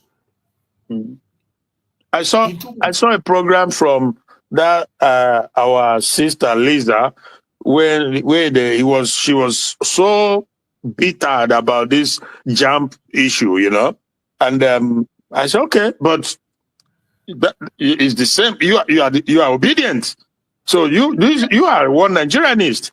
Now I don't pay attention to those idiots. It's good for me. I always like, you know, to identify, you know, with these people, because at the end of the day, everybody, you know, go reap within them. So one word like this, now. So even he comes tomorrow and try to downplay, or we know whom he is. We know the havoc they've wreaked over the years. Because like you said, these are the people calling for the head of Simon Ekpa. A guy who puts everything on. They don't have direction. Calling for the head of Simon Ekpa to execute him. Yeah. Just like this Lisa. This Lisa. Today she's talking about Biafra. Tomorrow she's talking about P2B. The next minute she's talking about it. People who can, just like the other one you called his name yesterday also, Okechukwu. Yeah. They can have run.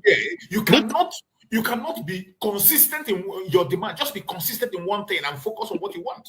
Yeah. And when you see this bunch of idiots, you begin to know how important Mazen Nandekano is. Yeah.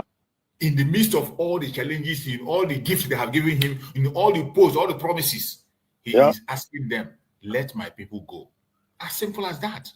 Even now, Mazen, I come just now, where we are blessed to be in this position and to have this opportunity at this given time.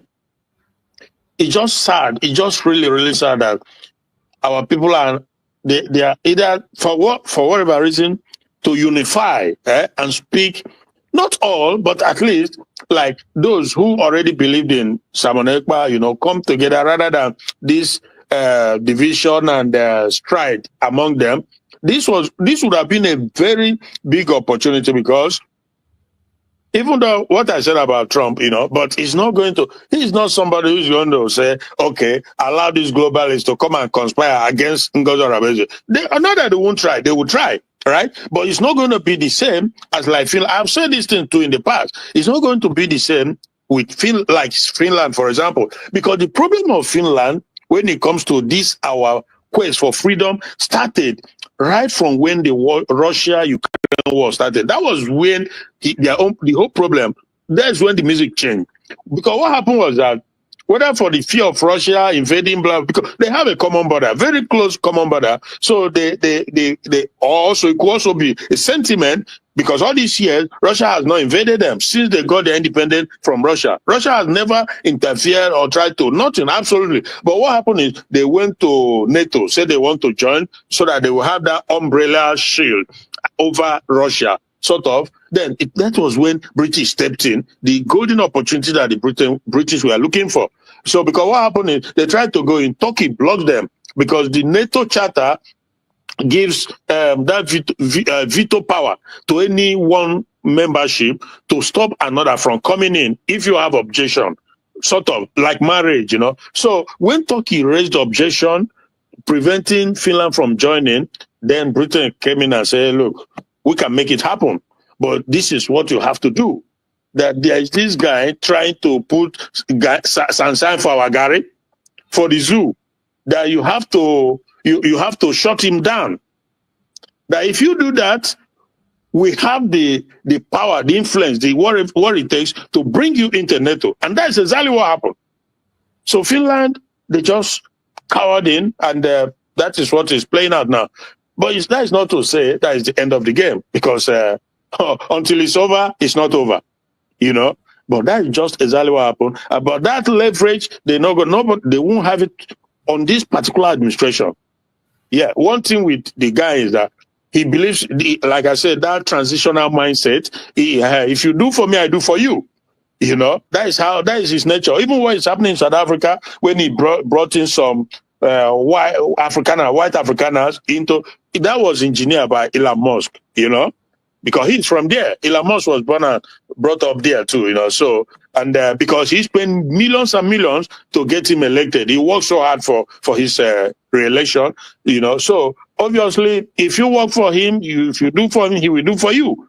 But it's unfortunate that we did not have that avenue, or we really otherwise. But yeah, so that is the situation, my brother. But nonetheless, God will always have the last laugh. So I've never in 1 minute have a doubt about what is going to happen. I know it's going to happen. It may take time, but it's going to happen because it's a commission. It's something that God has commissioned. How, when, I cannot tell you specifically, because the enemies are fighting too. Make no mistake. Before the kidnap of Nnamdi Kanu, we are very close, and we rebuilt. Then, before this issue with Simon Ekpa, that was going to be like the last straw that breaks the camel back. If any may see me, If you may see men no, but again, something happened, and God knows why there's all this delay here and there. But it will happen eventually. I guess it's his time. Okay, Chuku, okay, Meli. But we just have to keep, pushing. That is the situation. Hello? Let's hear from you, my brother Akonyo Wetere. Take the mic. Let's hear from you. I hope you can be able to speak now.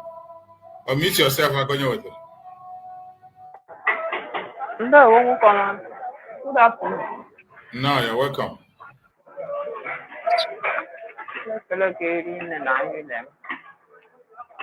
Uncle Christian, the Brito.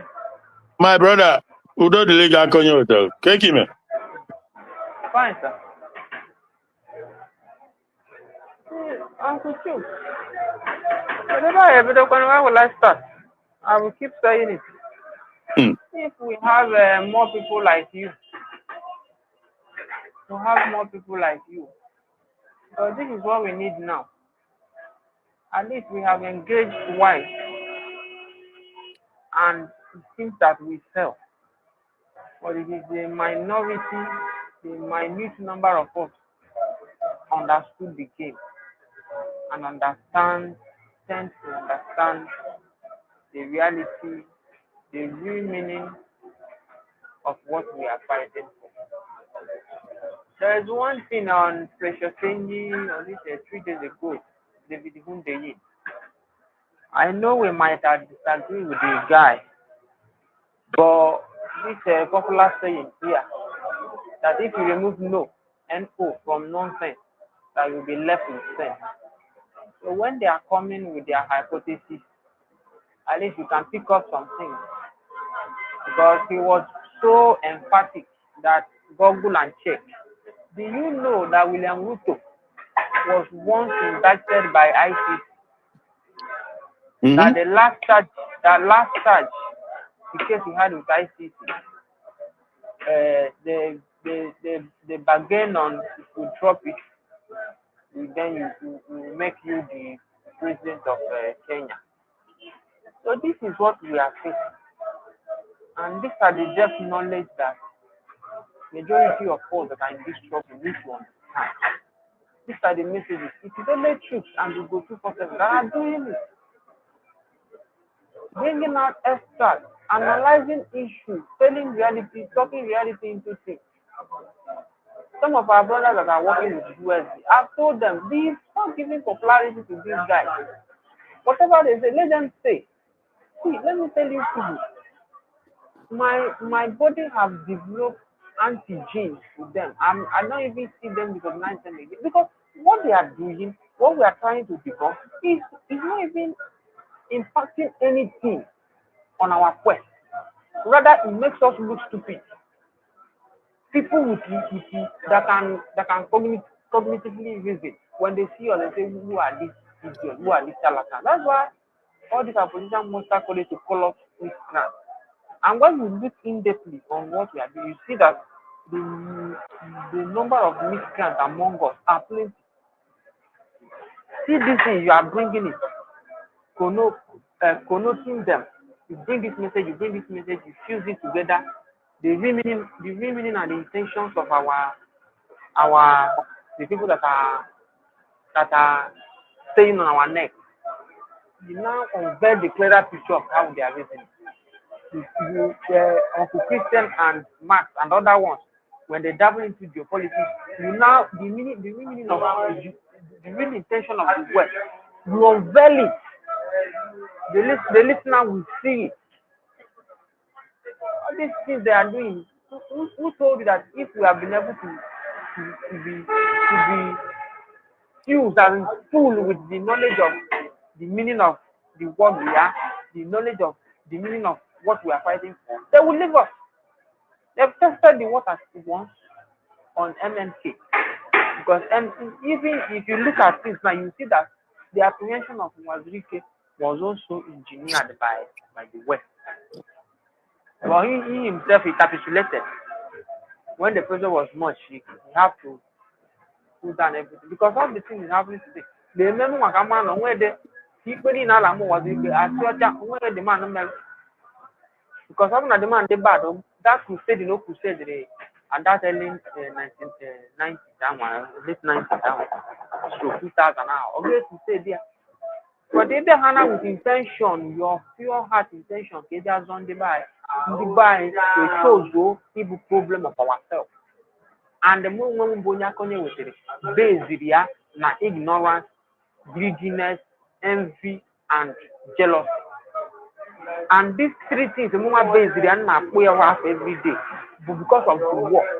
When we hear Uncle Christian about when they open Manu Gano, na he push head, he manufacture head, he right around the Kagwe, before they know it, they will take over their destiny. Let me tell you, the reason why you see their own quest for self-actualization, or they call it connected, that 67-70 war, that is where the genesis of our problem started. Coupled with the church, because during then we saw church people as the let me say religion, which Christianity dominated our side. We saw them as the people that are helping us. And the problem, both Africa, they have the whole problem of Africa religion, both Judaism, this thing, in my and the mother, na English, and I work in the West, both in Kelly West and everything the same thing. Israelites today. Were you there? Were we there? Do you know if there is anything called Israel? Did you have any influence on the name of your community? Did you have any influence? Do you know how, if you did not go deep and ask, did you know how that name started to be? Me, my village in Bonnie, where I'm from, Sogidiga. Can I come and say that this I had any influence, or my grandfather or my forefather influenced the name? We are the religion, let's say the Christianity on the eastern part, Nona God of Israel. So okay, how many Israelites that our God to go and fight, but had the busy manufactured drone, the busy in late 90s, so was it early 90s, so had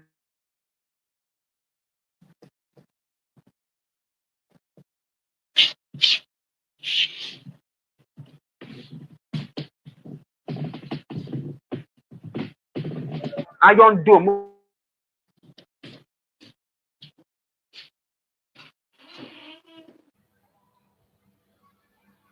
We can't hear you. Check your network. I couldn't with it. We can't hear you again. Okay, so let's see the Kumara. I hang on one habu. Okay, now I'm okay, go ahead. Yeah, go ahead. Hang on one how Bible say Balayama. No God of Israel. How it depend on that God do? I depend on alliance with the other superior power nation like US and other and Germany. Then with it, they are still land and fertilizer made their enemy attack. But I want to ever live sheepishly and the foolish. People are still happy to keep the rich. Even if Pan Africa one day where they go to Pan Africa, but so buna.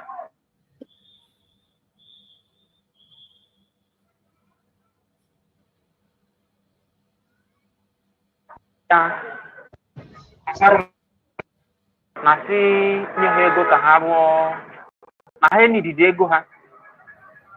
Enwe ha na such leaders now, development are there.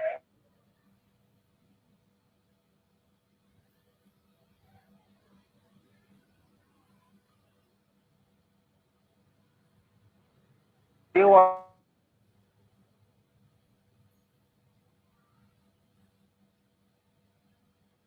You're breaking up. Akonya with it. You're breaking up. We can't hear you anymore. You're breaking up. Maybe you go out and come in again. We can't hear you again. Akonya with it. You're breaking up. I know your network problem is always there. So let's go. My sister Ojugo, you're welcome back. Thank you for coming back. You can complete your line of thought. Go ahead and take the mic. Can you hear me now? Yeah, I can hear you loud and clear. Yeah, I was hearing you very loud and clear, and I don't know if they shut my mouth up because, yeah, there was no reason. I look at my Wi-Fi is so full. So that is it. Sometimes they are scared of hearing our voice. Sometimes they won't even allow some people to get the notification or even come in. Yeah. Go ahead, my sister. They're so crazy because we're on the truth. We're speaking the truth. We're asking our people, these people that have had bad experience, like what are they doing currently? We have United States of Biafra. We have the Biafra redeclared. They know others. They've seen others. They've heard about it. What are they doing to support this government to make sure our brothers, our sisters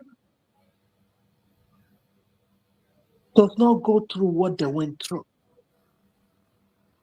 That was my line of thought because I can't go through pain. I can't go through something that I know is avoidable and then allow somebody that I know to go through it, unless I am not aware of that. But I will tell you, this is what I experienced. Avoid this. Let's do this. Like I was saying before they knocked my head off there, that's what the pastors are supposed to be preaching to our people.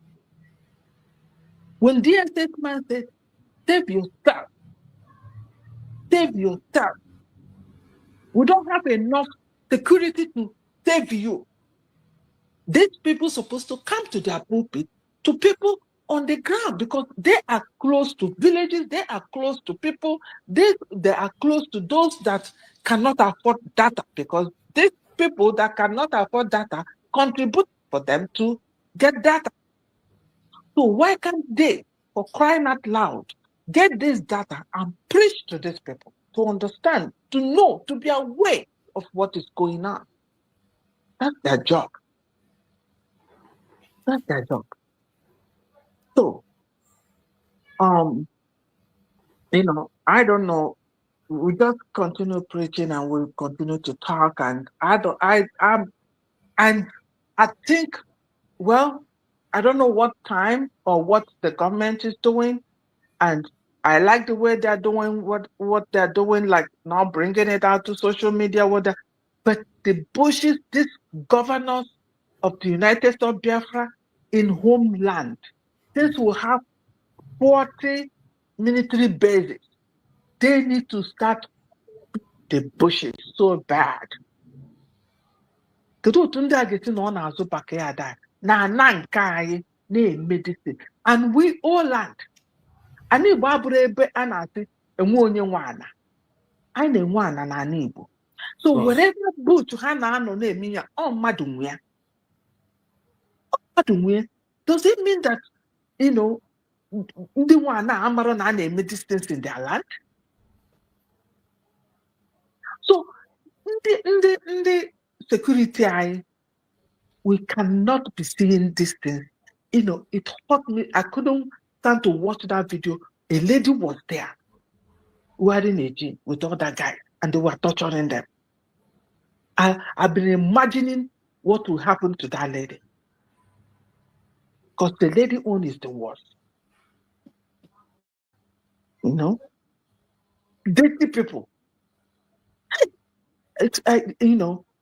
I pity for that lady. I don't know. Those really is so sad. That's why I'm mad with these pastors and priests, all of them. I'm mad with them. Because they're not doing what they're supposed to be doing. They should bring this preaching, what is going on to the grassroots. It's their job, for crying out loud.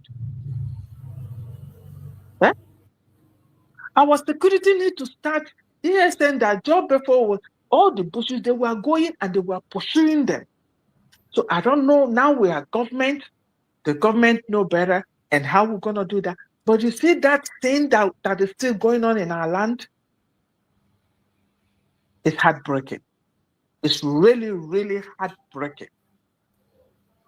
We need to start looking for a way to start combing all the Bushes. Since we have 40 military bases now, or base now. We need to start going bushes and start combing our bushes out. We don't need to be seeing this thing. We don't. Thank you. That was my line of thought before the enemy, but shame on them. I had the opportunity to finalize my thought. They will be tired. Thank you, my dear brother. Thank you so much, my sister. I appreciate you for that wonderful contribution. And we must continue, my fellow Biafrans. The atrocities of these people against us is so enormous, and we must be strong. Never give up. No matter what you hear, no matter what you see, you must be focused. The defense of our land is now. The enemies are not giving up. They are not playing, they are not relaxing. And we must not play, we must relax. Just like my sister was asking. Everyone, those ones that brought message for us, it is good to bring a message, but what have you done after bringing that message? In as much as we know that many of them are in the zoo, and we know that in the zoo, once you bring an information that is very important, the next time they are going to warn you, gag you, and make sure you don't speak again. That is what we have been seeing in that contraption called Nigeria. That every time somebody comes to give an information, the next minute, the next moment, you will not hear from that very person again. Either they want the person not to speak, or they condition the person and put the person in a tight corner that the person you cannot hear the voice of the person anymore. And for the fact that they are in that zoo, they will have no choice than to bow to the pressure. That is why when you see what Mazen Nandekano is going through today in the zoo, every one of us need to appreciate him. Let me interrupt you. They don't have excuse. There are different ways they can support this government. There are different ways. They can financially be anonymous, because there are people in the homeland that are financially contributing, and they are anonymous. They can be anonymous. You're right. They can be anonymous. They can be reaching to the government that find a way to reach our government and keep it anonymous. Thank you. Thank you so much, my sister. You are very correct. Of course, anybody that wants to do anything to secure his or her land, you don't need to, there is no excuse to give. You must look for a way to make your own contribution and make sure your voice is being heard. That is the way it should be. You don't need to wait for anybody to come and beg you, or anybody to come and plead with you or gag you. Or there's no excuse, because this thing that is coming, when it's going to happen, it's going to affect everybody. It's going to affect everybody. And that is one thing some of them fail to understand, that when these people finally come in, they are not going to ask you whether you are a member of IPOB, or you are supporting Mazen Simon Eba, or you are supporting Mazen Nandekano, or you are this or that.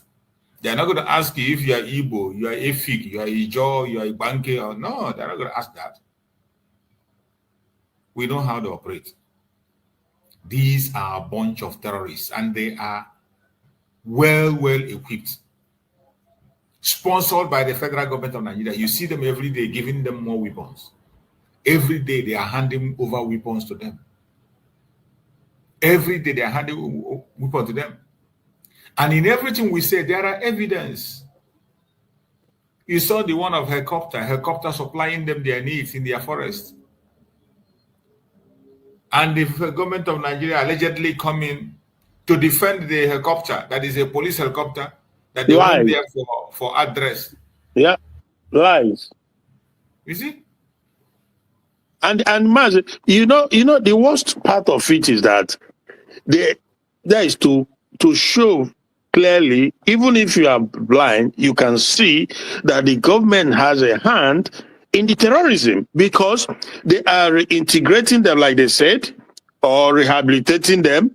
But those ones, because they've been doing it for some time now, they will go inside, gather information, and pass it on to their people who are on the outside invading, and sometimes they will now revolt inside, slaughter the people, take their weapons, and they run away, and the government still continue on this part, because I think it was last week, I heard again that about 300 and something are being this word, Radicalized. Zoo na allow me. Zoo, Chineke mara mara ebere. Oku na Jesus Christ. Hey, you keep doing the same thing. You are radicalizing them. You are putting them into the military and police and society. They are causing havoc, and you keep doing it. What does that tell you? So they are just as guilty as the terrorists. Exactly. And my brother, have you ever thought about the fact that for the fact they have been doing this radicalization for a very long time now, and nothing changed. We are supposed to be seeing result weaken. Yeah. Weaken. But they get stronger. Today, the report we are getting from the Senate directly is that they are now more equipped and more sophisticated than before. Today they get stronger. Military drones. Yeah. That's what they are using today. Coming from Iran. Iran are load that thing. You see that military drone, eh? Iran, because they are using it in this war going on in Russia, between Russia and Ukraine. That's the drone. It's a sophisticated drone causing a lot of, my goodness. So you can see the level of what, again, when we speak like this, I don't know, okay, maybe it falls on deaf ear, that's fine, but I can guarantee you that rain is going to fall. Sooner than anyone can imagine, because they are building up the artilleries, they are getting better, stronger, they are just spraying all over. Oh my goodness. And they have tested the water and they see that there is no defense anywhere. Exactly. So they have captured everywhere, even in the military, in the senior officers, most of them are involved in it. Yeah. Up to the presidency. You can't hear anything from them. Yeah.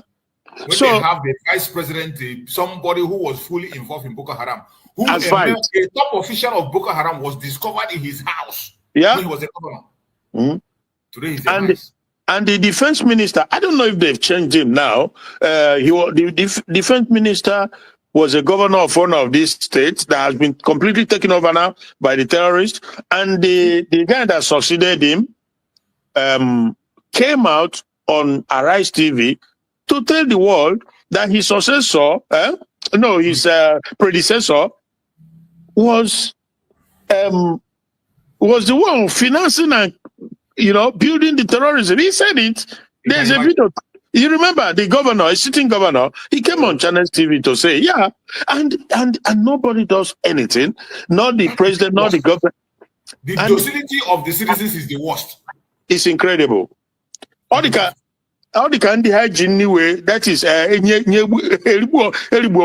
know what it is. There again you will see people like, because again I always like to pinpoint these individuals, because when all is said and done, they will be held accountable one way or the other.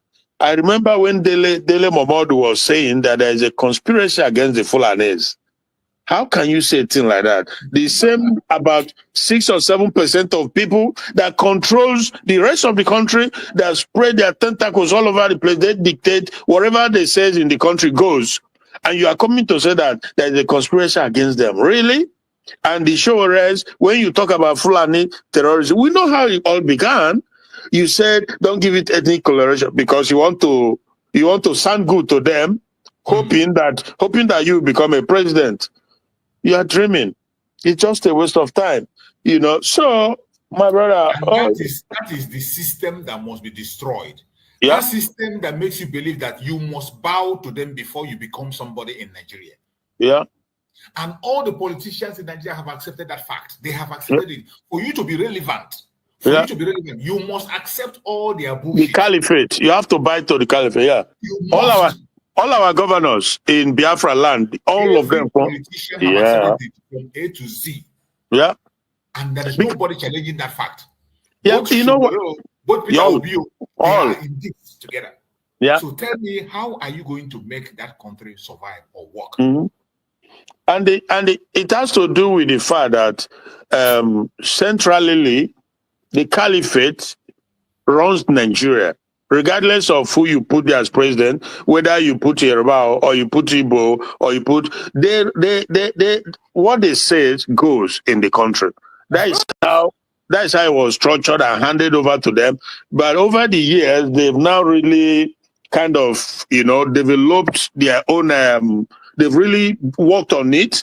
And the judiciary, if anything, with that, so they control the judiciary, they control the all the arms of government, all the various agencies is under their control, the military, all. You can see a man who is a Christian and who is a military command officer, but he or she has to dance to their tune.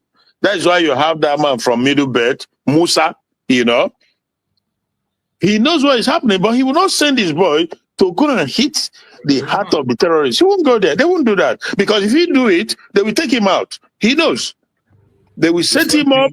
They will set did to Ihejirika during the time of good luck. Exactly. Ihejirika was all. I think I bumped into a video. Oh, I forgot to bring that video. There's a video I bumped into where a man was commenting about that issue of Ihejirika.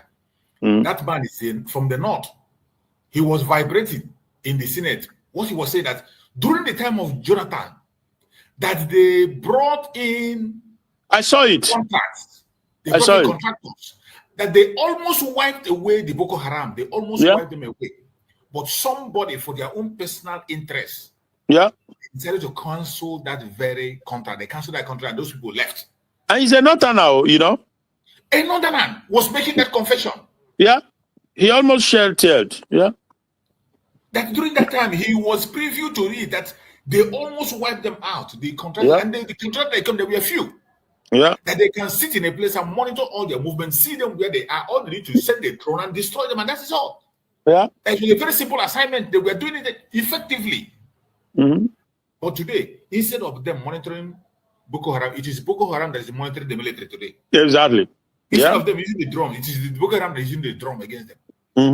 Who set up Good Luck Jonathan? Obama. Exactly. Set him up. So when they are talking about this thing, you know that when we call Nigerian government a terrorist government, it is not a propaganda. It is not a blackmail. It is a fact. There are evidence that are pointing to that. And the government of the world, and all these government of the world, the Finnish government, and they know. You think they don't know? Okay, just like this case of this. Just like they are telling us that they're going to charge him for incitement and being part of a terrorist organization.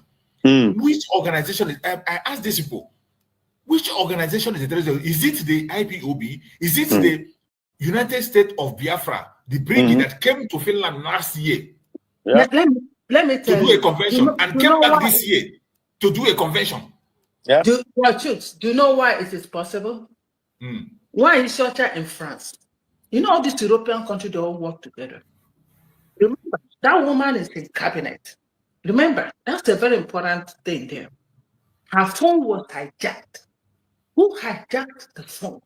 And the France government, the Finland, they are the ones running around trying to create this problem, trying to get these people put down. So these are links. These are links. These are evidence. We don't even know what evidence they're coming with.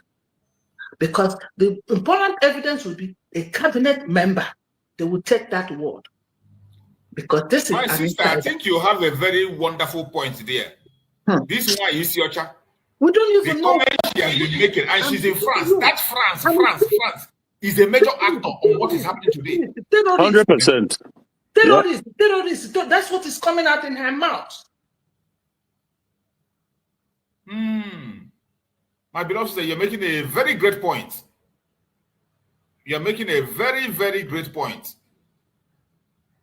I never thought to that very direction because I always try as much as I can to keep my mind. My God. Oyibo people can make use of any little thing.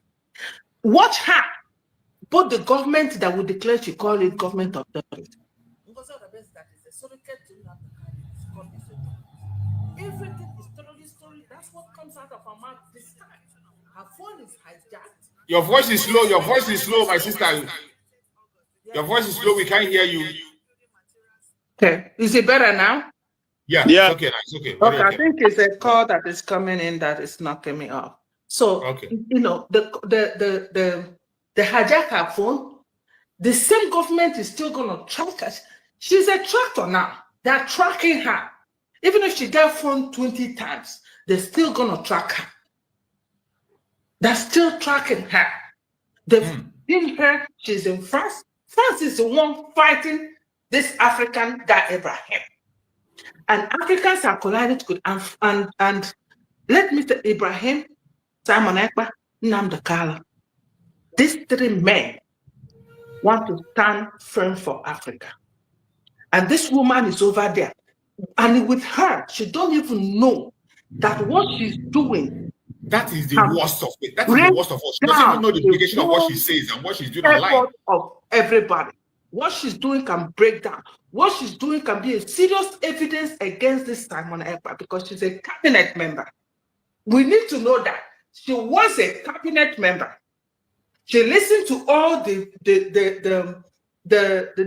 meeting, and they can even connect to her phone to be in that meeting, and she don't know because she's not educated. She will not. She doesn't even know where her phone was hijacked.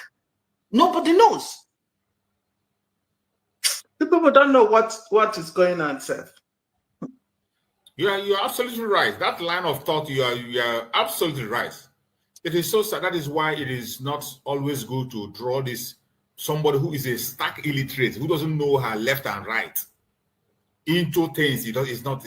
I can't just understand. I can't even the kind of word she used when she's talking. And you think you are. That's one thing that baffles me. They think that this struggle is about saga. You think it's about your hatred for a particular individual. And when you're talking about somebody, you think you're just you'll be destroying your own self. You'll be fighting against yourself, speaking evil against yourself, and you think you're talking about somebody else. That is how bad it is.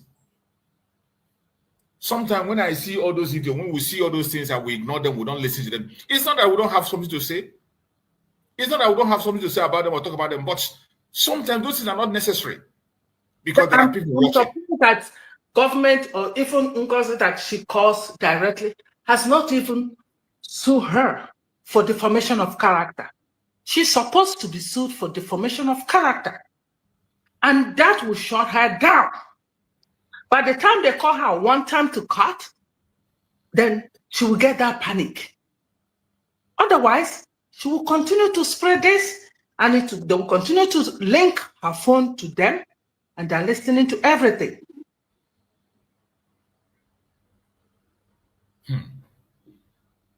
God have mercy. God have mercy. We will continue doing what we are doing, and I believe the government is listening, and we will continue to follow our procedures and do whatever we have to do. Yeah, go ahead. Yeah, so I think I don't know if I've asked this before, but I've had it in my mind for some time now. Onyenuabo, I think she's a chief of staff to this current U.S. government.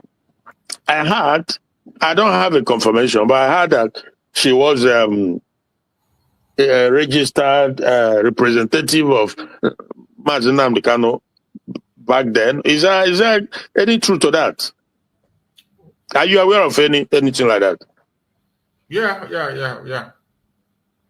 So that is true. That yeah, she was she represented the IPOB some time ago. Her law firm represented IPOB some time ago. Oh, her law firm. Okay. Well, I don't know the depth of or should I say close to the issue. Yeah, the topical Biafran question. I don't know how connected or how informed she is because these are the things we need. As a matter of fact, these are the things we need.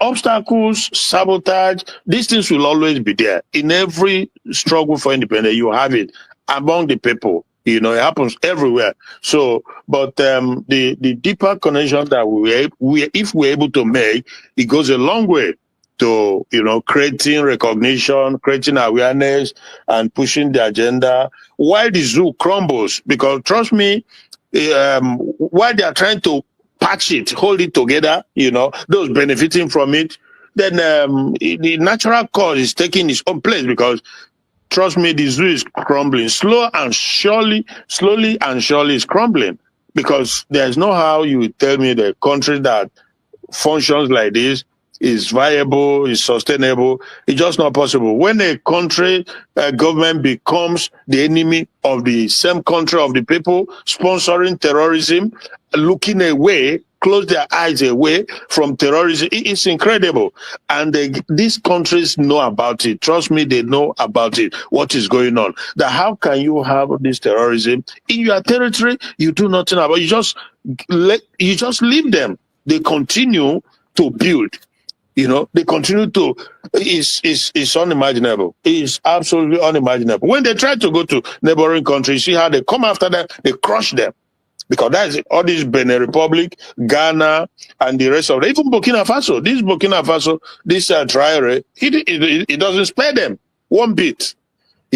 But how is it that Nigerian government, they just, give them a free hand to operate, and you are taking them, putting them inside the military? What do you expect? So that is just the point. But I don't give up hope. Never, I won't. Never, because I know that maybe after the rain, the sun will shine, and that rain is gathering. It's going to fall. That you can be rest assured. It's going to fall. So maybe when afterwards, then there will be shine, because we can't continue like this. That's for sure. We just cannot continue like this. God will help us. Thank you, my brother. Are you there? Are you there, Akonya Wetere? Akonya Wetere, your network is really bad today. Your network is not encouraging at all. My brother Greg, are you there?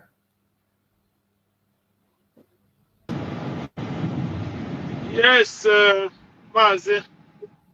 You're welcome, my brother. Good afternoon. You're welcome. Master too, sorry. Yeah. Before, 1 minute, just 1 minute, because there, if that may 30 this thing, I've sent the guy 1 year invitation. You just never know. You have to, it's like, yeah.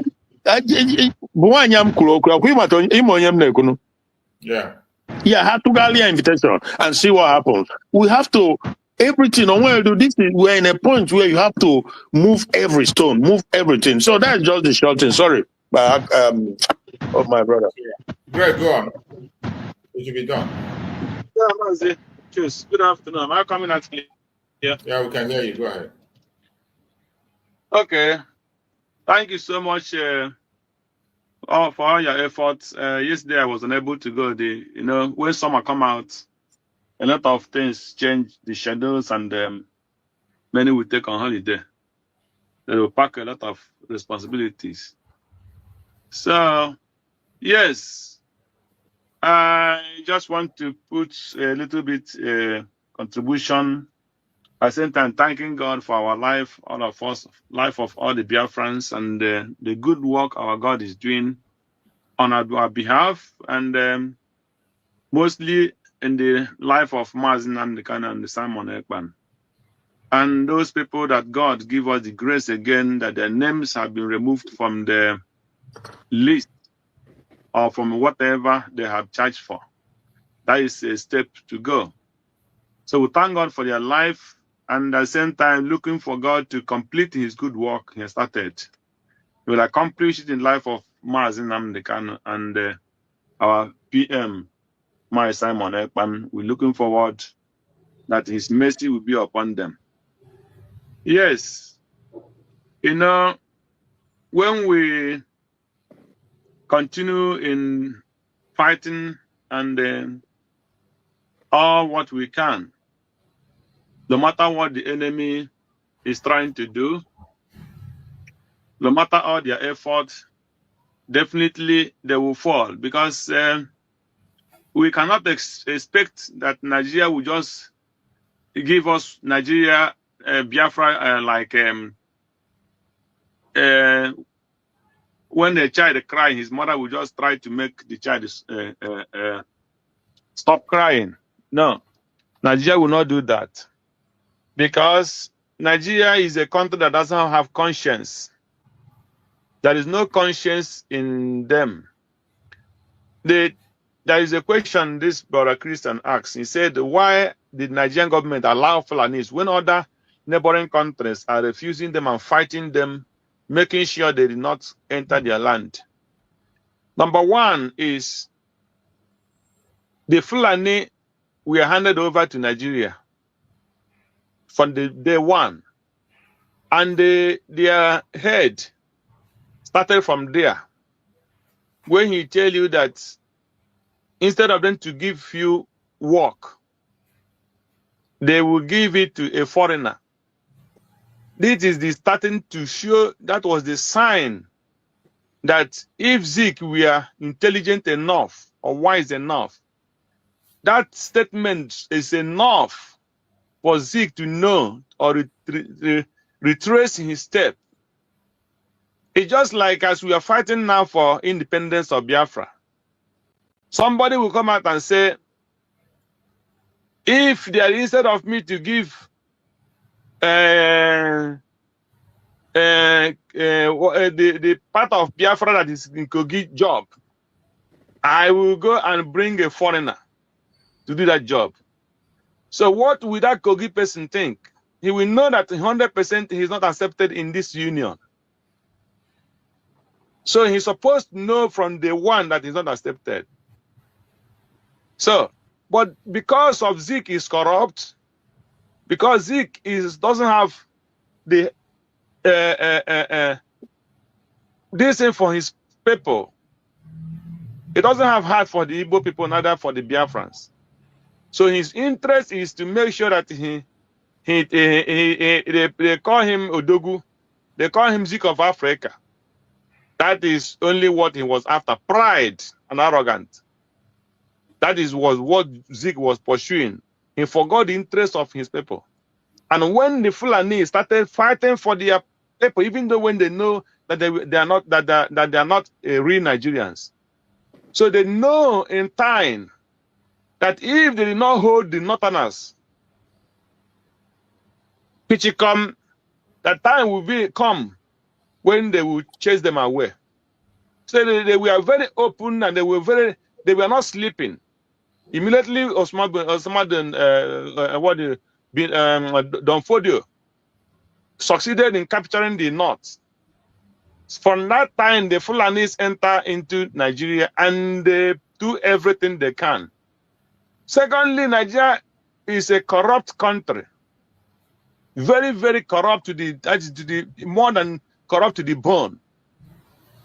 And the Fulani is using that opportunity to stamp themselves into Nigeria by all means.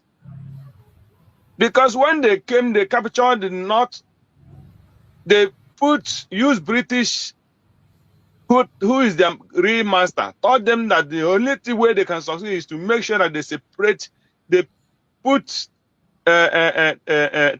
trouble in between the Yorubas and the Igbos. And all the Igbo brothers, you have to make sure that you make them not to agree. If they agree, they will chase you out of Nigeria. Unlike Ghana, when you go to Ghana, if you have any Ghana friend, Ghana called their place, every of the Ghana person called his place motherland, right from time. It was from Ghana that when I came to here, that I started having some Ghana friends. They start talking about motherland. And every Ghana person, whether he's from the north or from the east, west, north, south, they don't find it difficult to speak that their Ashanti.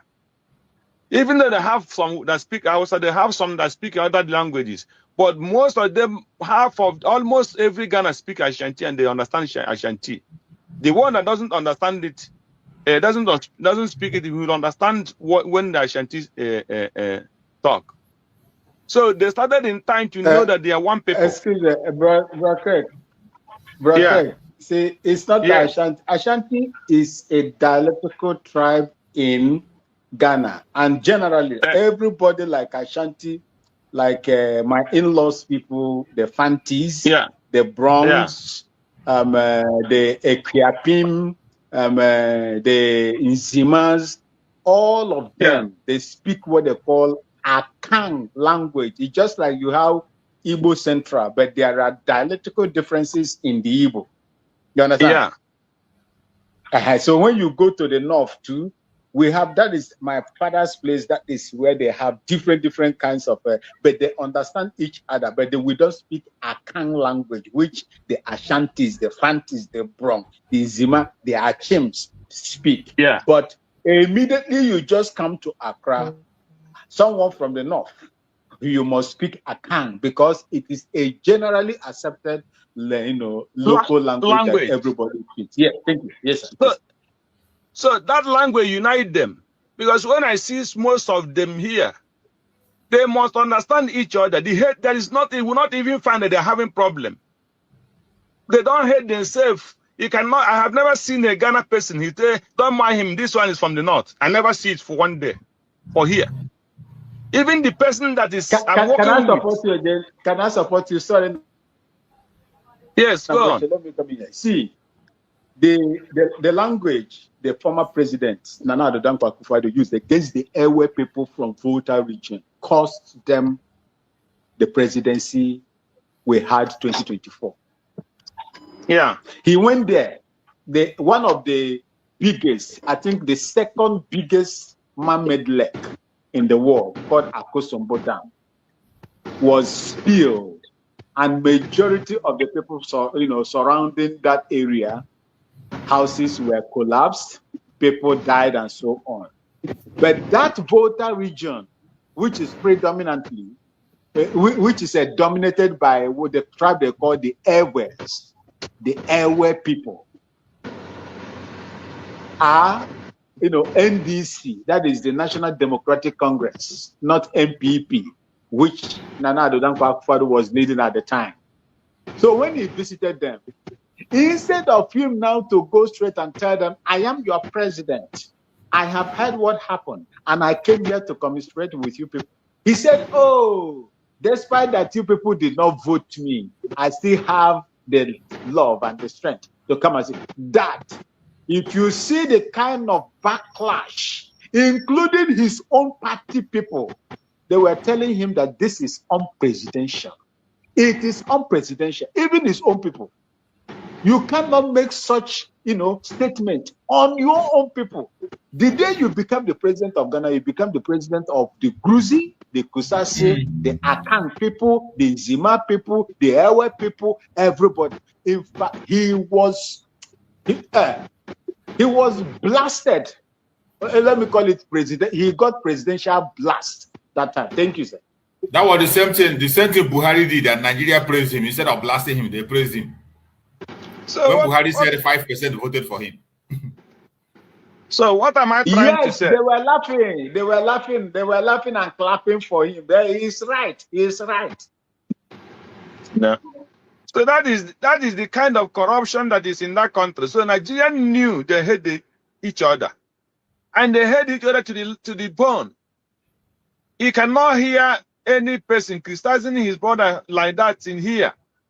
But immediately when there is four different part of Nigerians, and a foreigner is there, before he will know, the person will say, "I don't mind him, he's an Igbo person now." Or "Don't mind him, he's from Edo, don't mind him, he's from Yoruba." That is the first thing like that. In any way Nigerians are, he will not find it hard to differentiate who came from east or south or west. So that is the corruption in Nigeria. So Nigeria is corrupt in everything, and the Fulanis use that advantage in doing whatever they are doing. So just example now. Look at what is happening. They are telling you that Boko Haram repeated Boko Haram. Are challenging all of them into Nigerian military, knowing fully well that every of them have the numbers of those they are master in the Boko Haram. Their telephone numbers in their head. Every information on whatever they want to do is in their head. So what makes you think? Or how you think they are doing miracle, or they are too powerful to go and take over military? No. It is because the informations are there. The Boko Haram in the army give the Boko Haram in the opposite side, the one that is not in government, give the one that is in government, the Nigerian army, give the one that is not in Nigerian army information on how to attack the military and how to attack the military. Unlike at our own place, there was only people person who will go and burn his father, brothers and sisters' house in the east and call him IPOB, call him terrorist. So that is what we are seeing every day. So if you think that some of all those things will stop, it will not stop. And the pain also more. That is why that is what I said. I said it the last time. They are not now. None of the Fulanis are too strong, or the government is too strong to deal with the Biafrans. No, or British. No, they use the advantage because of somebody like all these people you see, who is attacking what we are doing. Somebody else, as my sister said now, concerning the one in France. Someone that doesn't know anything and he wants to hate the Biafra government. Where will she take us to? Nowhere.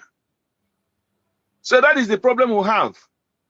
If we are able to conquer these evil people that is opposing what we are doing every day in Igbo land, in Biafra land, I'm telling you honestly, we have no more job to do. The only job we are doing today is because of this kind of people that will come to the television like that man you are talking about.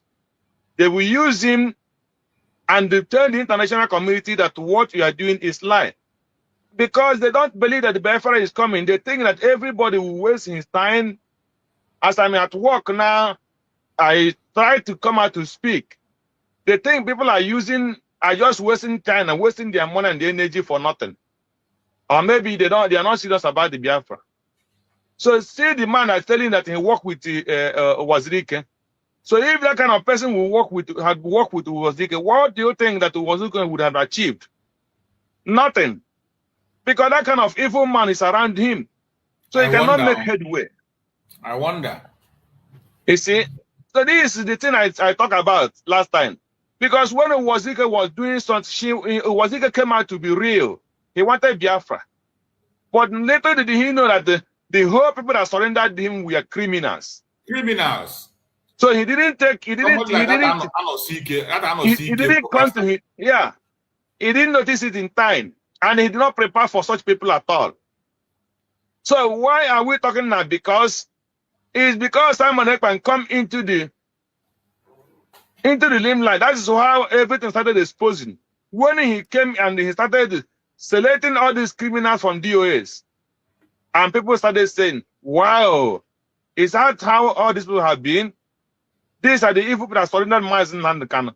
I'm telling you, if people that surrendered Mazen Nandekano out of those millions that time, if there were about 3 or 4 of them that stand like Simon Ekpam when they took Nandekano, by now, there is nothing that is holding Biafra.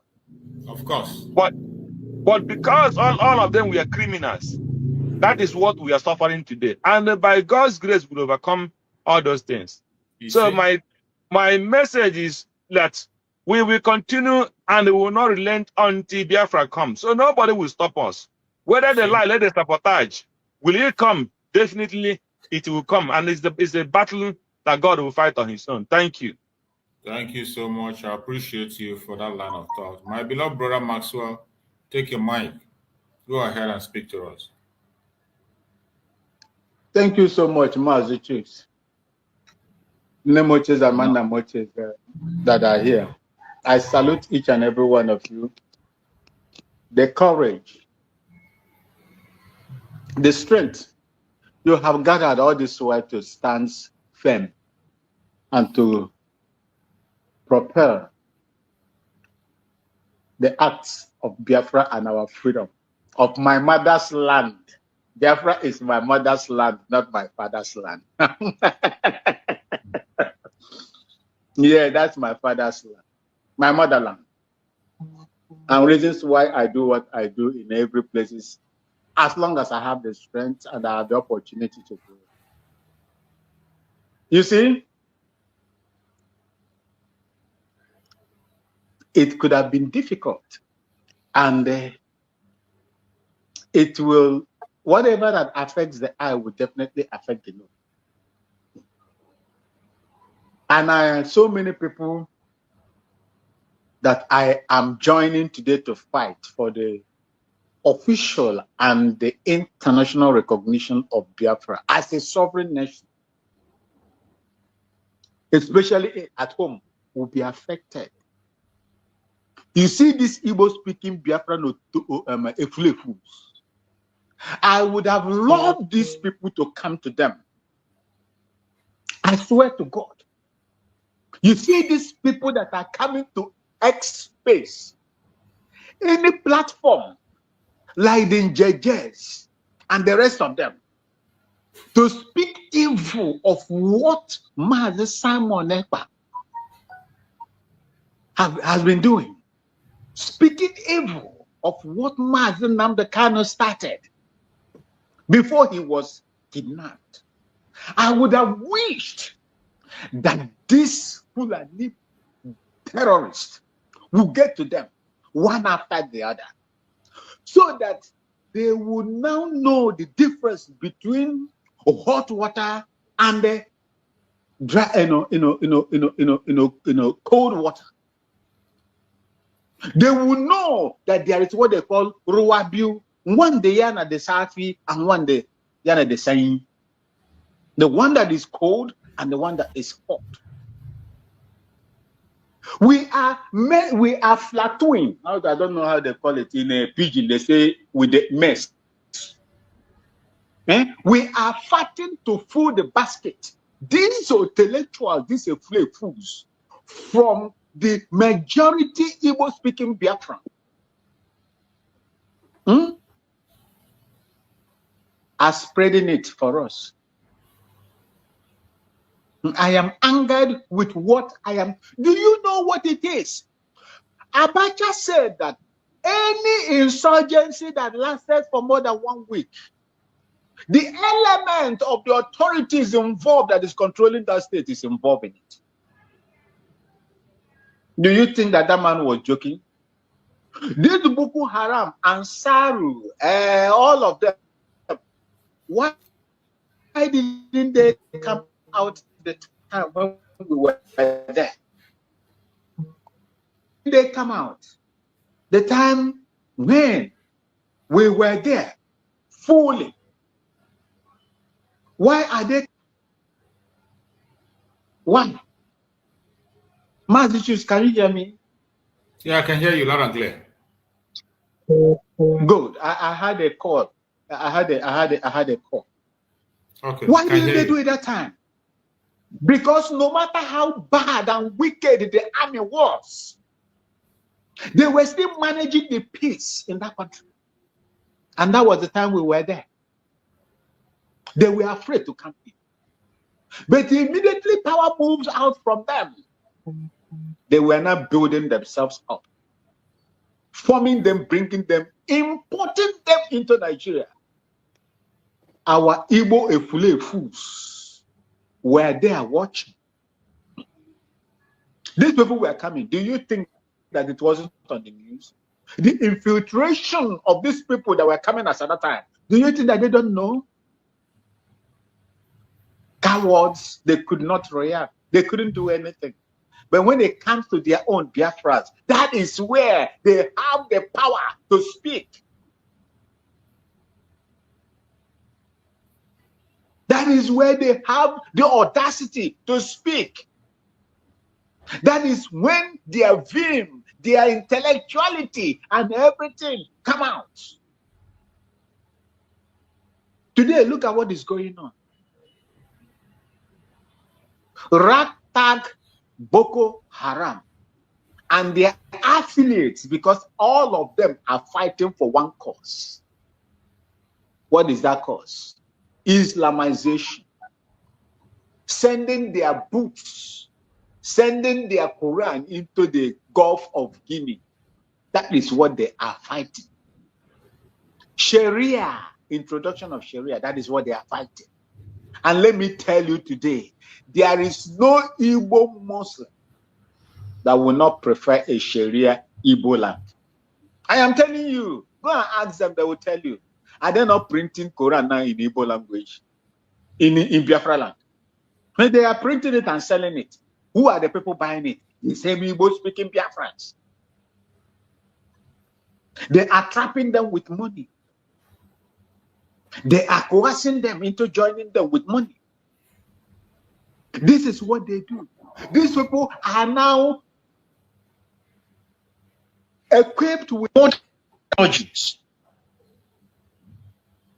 They are equipped with modern technologies. They are using armed drones. And every bomb that is carried by this drone is not less than 250 kilograms payload. I tell you people, some carries up to 400 to 500 kg payload. For those of you that know science, you will understand what I mean by payload. Okay? The devastating effect of that 250 kg bomb that armed drone is going to unleash on the people will not be less than 150 meters radius.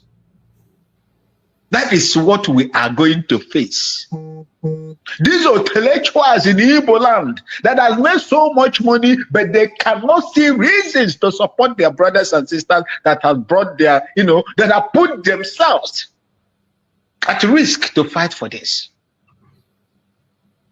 They cannot. They are there challenging you, trying to fault you at any given time, but they cannot fund what will be a great thing in the eyes of every Biafra and the freedom of our people. They condemn you, they criticize you, they go out and speak good English, sound better than the queen themselves. Yet their land is on the verge of being taken away from them. Something must happen to our people before they now wake up. I'm telling you, something will definitely happen. Mazi Chicks, I am having calls coming in, all the time. I do not know whether you can still hear me. Yeah, I can hear you. I don't know if you can still hear me, bro. Can you hear me? I can hear you loud and clear. Yeah, I can hear you. Go ahead, I can hear you. Okay. Okay, thank you. They cannot support. They prefer to go and bend down to the Caliphate North to become ministers. But they forbid their own evil spirit that leads them or rules them, forbids them from fighting for their own sovereignty away from the criminal and devastating construct called Nigeria. They cannot. They want to be slaves all the time.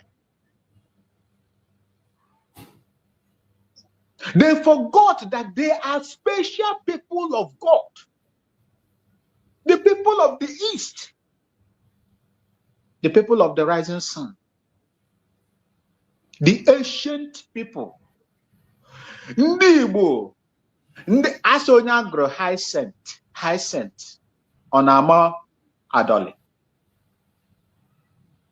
Onye agro Hyacinth, ndị Igbo na-ekwu n'okwu.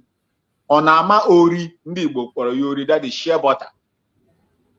Onama Ori. Blessed people by God. Without you, the economy of that zoo will collapse. You do not know what God has given to you. Every question you are now eating frogs and toads. People that were made because of their stupidity. They are eating frogs and a riziawo.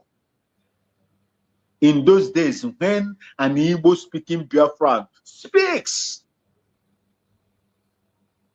as recognized by Babangida or Abacha, we know the people when they speak will be awake. and the people that will speak them will go back to bed. That time has gone because these people have successfully become Esau of today. For a porridge, a bowl of porridge, they have sold their own people. And they are now third class or fourth class citizens in that entity called Nigeria, that even JAMB can decide to target them and cancel their result. What power again do you have? You are youth that are now fighting to bring back that power and the freedom, the original freedom of the Biafran people. You are sitting down there fighting them because of what you are benefiting from the corrupt franchise, British franchise called Nigeria. All of you will be ruined. God would punish each and every one of you that is standing on the way of this struggle. As long as your intention is for political benefits, for selfish interests, God is going to deal with one of you.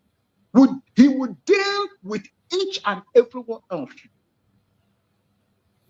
Your evil will never make Biafra not to come.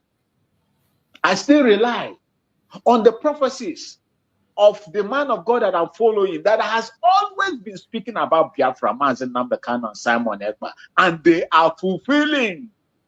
Prophet King David Liu. He has never for one day contradicted himself when it comes to Biafra and the well-being of Mazen Nambekano and Simon Ekpa and the becoming of Biafra. That is the man that's been speaking about it. He is consistent in what he is doing. He said Biafra will come. He said also that I saw Mazen Nambekano brought back to Nigeria. He also went deep to say that there is nothing Nigerian government would do to Mazen Nambekano. Case don't turn to water.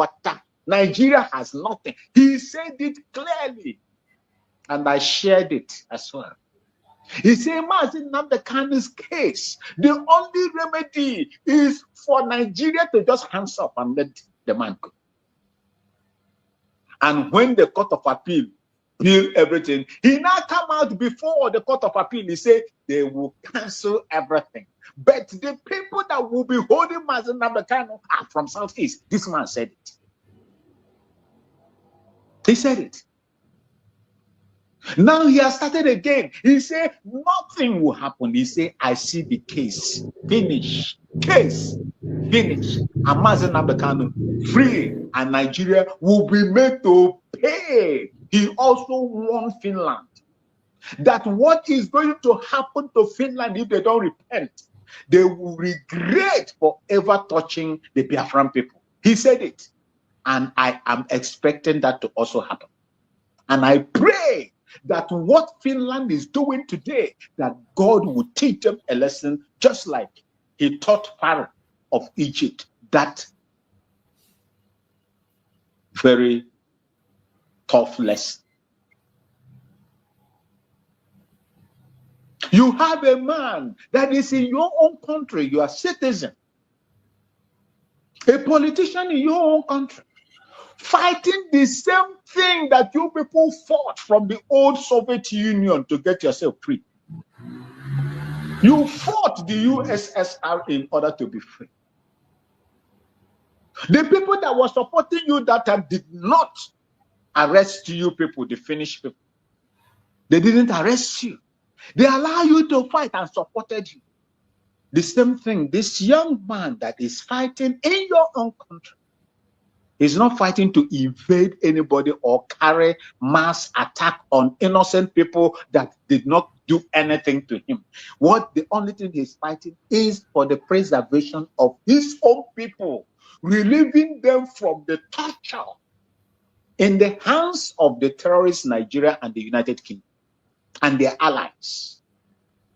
You arrested him, make him incapacitated so that he will not function anymore.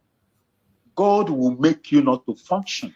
Finland, if you don't retrace your steps, just like that prophet said, I am repeating it here, you will be made to suffer for what you have caused the Biafran people, if you do not know. Go and ask if what happened to Biafran people before the war, 1967, after the war to today, if that happens to you, Finland, you will be evaporated from the surface of this earth. And that is to tell you that God is with the Biafran people. You cannot fight them and remain the same. You will suffer for it. And I believe that God still have, something he wants to accomplish in the heart, in the body, in the soul of the Biafran people before Biafra will come.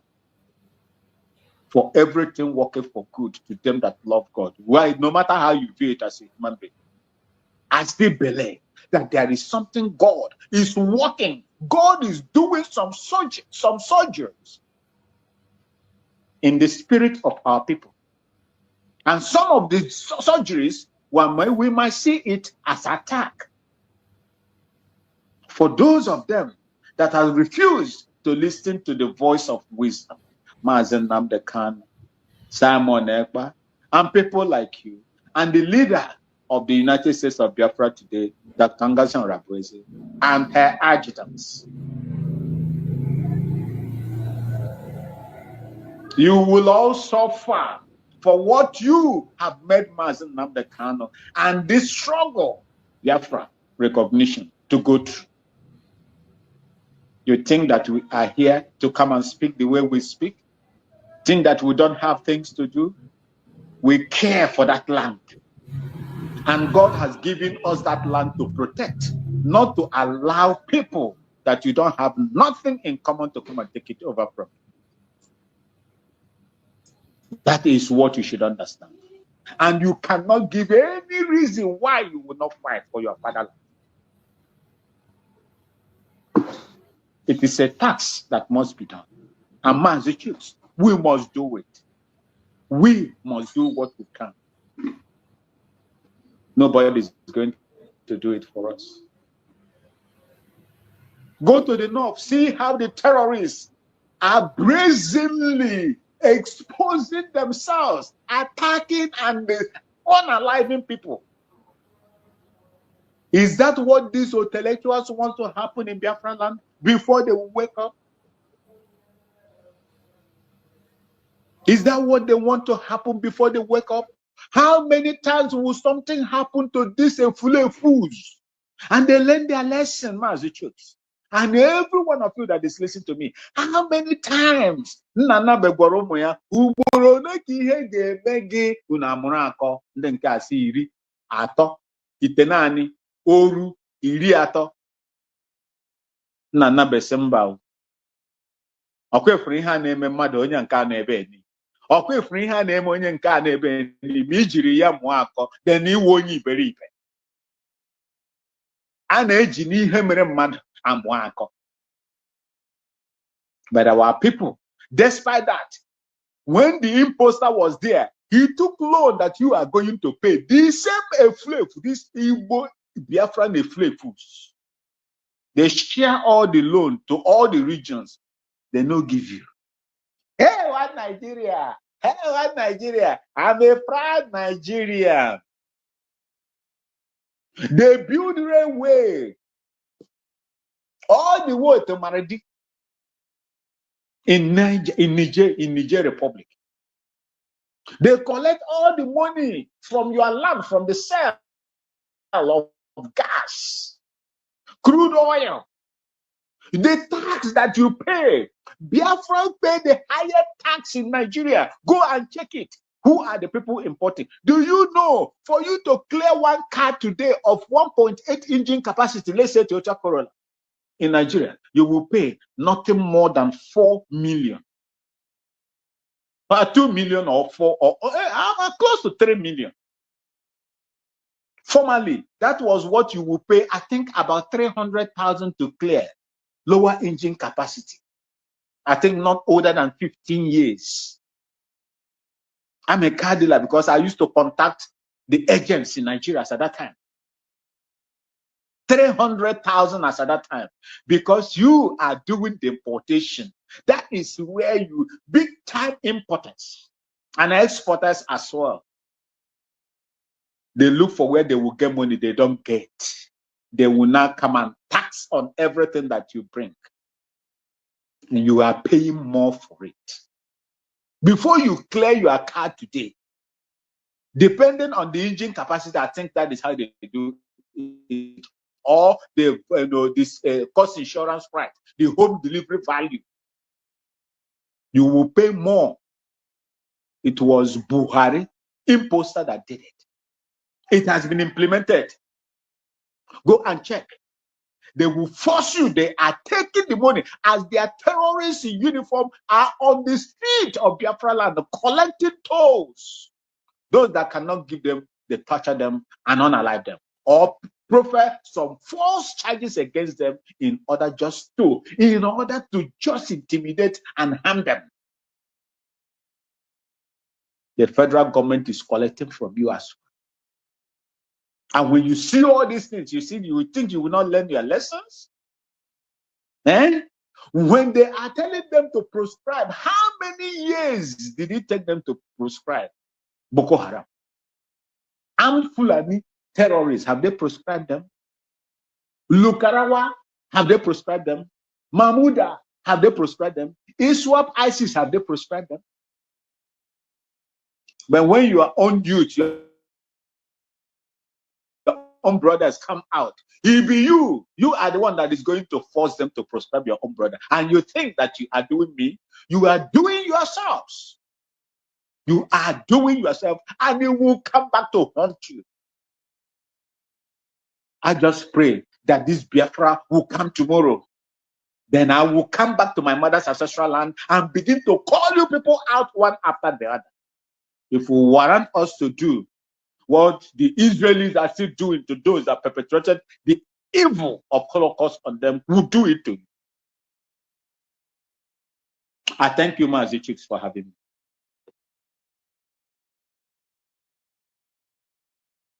You are muted. Thank you so much, my beloved brother. Thank you so much. You have nailed it, and you have really driven the program to the highest level. I can't just say anything more than what you have just said. And I thank you so much for that very line of thought. You have expanded it and you did justice to the day. So I'm going to be closing the program. Fellow Biafrans, wherever you are and you are part of this program, please have it at the back of your mind that there is a problem. The takeover of Biafra land by the terrorists is a plan that they are making, and it is real. If you do not defend your land, nobody's going to do that for you. Tomorrow is our fundraising. The reason we come together to engage in that humanitarian fundraising is to protect our land. It is not a crime to defend yourself.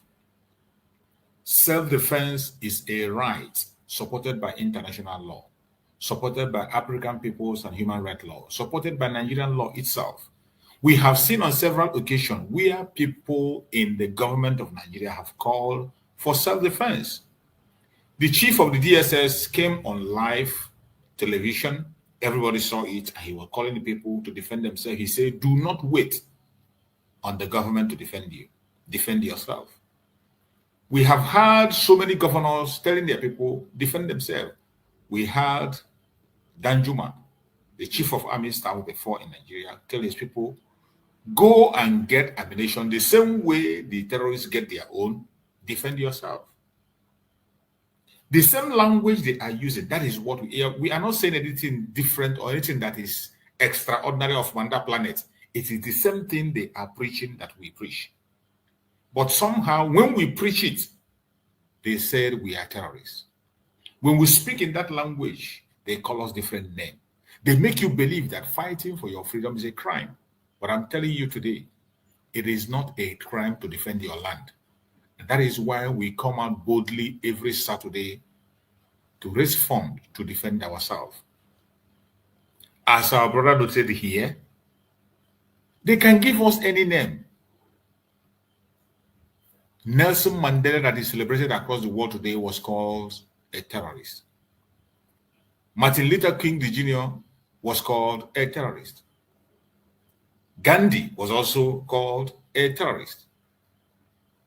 Every genuine human rights activist you have seen on this world today, they have been called a terrorist at one time or the other, simply because they were doing what is right. But at the long run, they have been celebrated. Today, Martin Luther King is celebrated in the United States. His statue is everywhere. You mention his name, you bow to it. Mandela is celebrated everywhere across the world. Gandhi will always be in the history of the world and the living. The same way is what is going to happen today for our Prime Minister, our Supreme Amazon Nandekano, and Dr. Ngozo Rabada will see today. And every one of us that is coming out to raise funds to defend our land. We are not committing any crime. Everything we are doing is to save life, to save humanity, to protect and defend ourselves, which is our right. Self-determination is a right supported by international law, supported by people's rights law of Africa, supported by Nigerian law itself. There is nothing we are doing that is against the law. We are following everything we are doing lawfully. The only different thing you are seeing today is a global conspiracy that is playing against us because of our resources that we have. Some people are interested in our resources. Some other group are interested in our land, and they gang up together, share our resources and share our land. And for their interest, they are doing everything to keep us enslaved and continue to exploit us. And because they don't want us to fight and free ourselves, they give us different kinds of names to discourage us from doing what we have to do. Don't pay attention to those names. In the long run, you will be celebrated. In the long run, you will be seen as somebody genuine. Look at Ibrahim Traore. Ibrahim Traore, even when he is doing something genuine that the whole world can see, even the blind can see, the deaf can hear what Ibrahim is doing, but yet they came after him.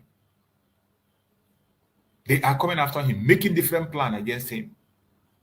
That is to show you that no matter how good you are, those people that have interest, who feel their interest is not protected, are going to work against you, are going to fight. And it is much more dangerous when you are fighting against those that claim to be the world powers, which is what Biafrans are up against. The British are 100% present in Nigeria. The French are still there. And other world powers. Even the United States, to an extent, is still there. But I still believe there are men of conscience in this world. From all parts of the world. There are men of conscience in the United Kingdom. There are men of conscience in France. There are men of conscience in the United States. And the reason why we are speaking and the reason why we must act is to wake up those men of conscience. Because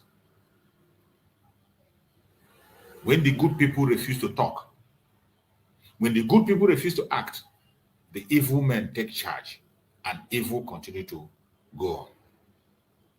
That is why we will not stop talking. I will not stop preaching every blessed day. As long as I have life, I will continue to preach this gospel of humanity to save humankind.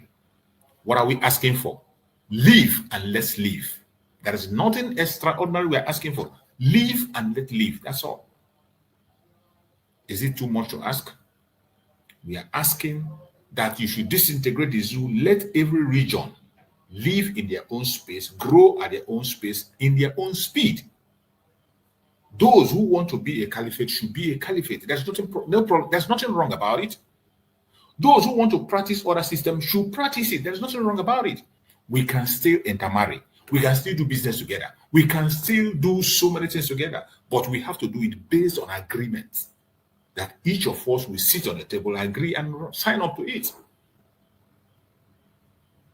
What we are asking for is to divide the people along tribal lines. Let us create our countries based on value system, the same way other countries of the world are built. In Europe today, every country you see is created along line value system. That is why you see some people, they are 10,000, some are 4,000, some are 5,000. Some are just a state, like a state in Nigeria. But because of the value system, they are allowed to be among themselves, who understand themselves, along tribal lines. The same request is what we are making. The same is what we are trying to create, to have a suitable place where people can live with dignity and respect each other. Is it too much to ask? It is not. And that is why we will continue to ask. Tomorrow is fundraising. Wherever you are, please join the fundraising tomorrow so that we can continue to do what we have to do to support humanity and to free ourselves from the captivity of our enemy. Thank you so much for joining me, as many have joined me. My beloved brother, Max, give us your last word as I round up on the program, and we can proceed again for tomorrow. Let's hear your last word, my beloved brother Maxwell, if you're still there. Thank you, Mazi Chuks, and may God continue to give you the strength, empower you to do more.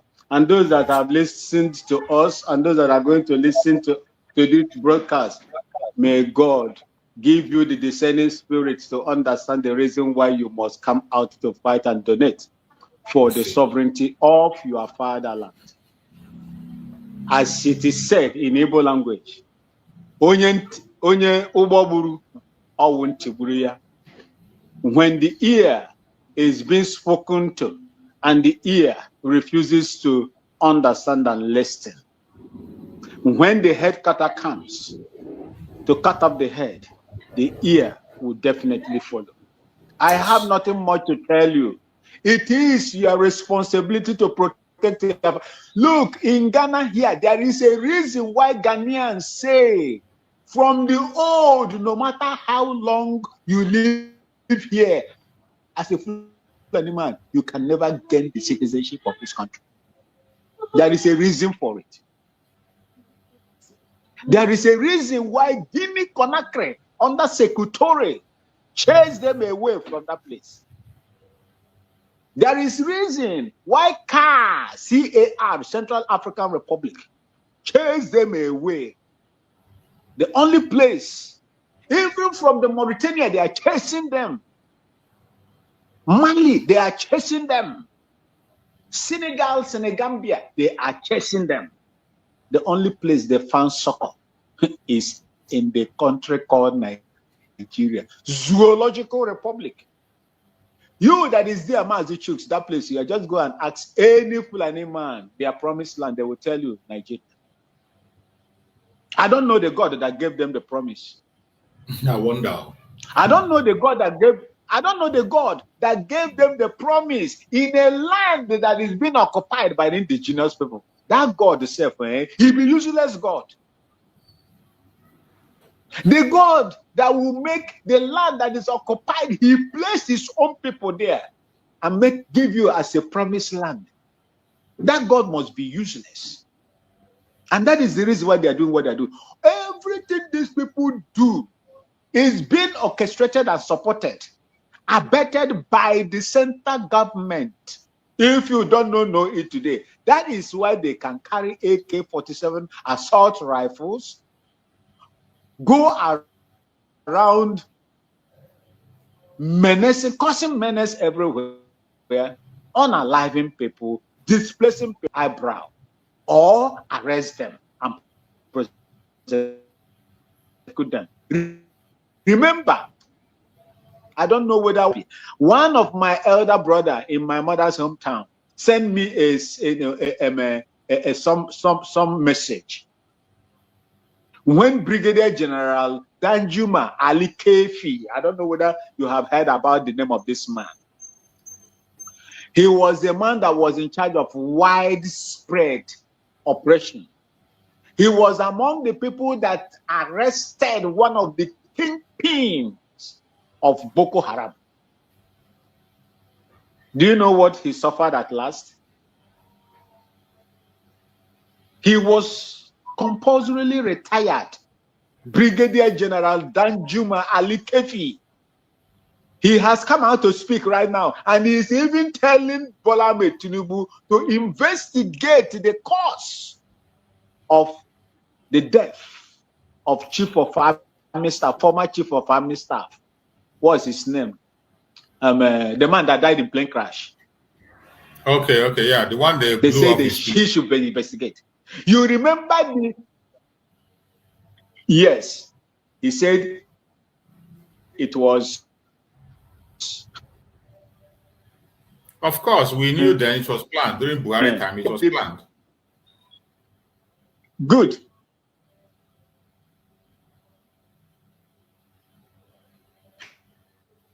You're breaking up. We Go can't and hear see you. how they did to that one. Oh, I do not know. What about now? Okay, we can hear you now. Go ahead. Can you hear me? Yeah, okay. Go ahead. We can hear you. Anybody? Good. Go and see what they did to Melafi Obodaya. That man spoke out and mysteriously. The only person that is not dead today is that Navy captain from the Yoruba land, probably because he's from the Yoruba land. And he's not in the country. Olawumi also. He escaped. Okay. That is the only person that they've not caught. The rest, they have found a way to micromanage everybody. They have found a way to streamline everybody to follow the caliphate way. And we will come out and begin to speak against our own people that are fighting for us. It's bad. Biafrans, like my Namoche said, Mazi Chicks, tomorrow is fundraising.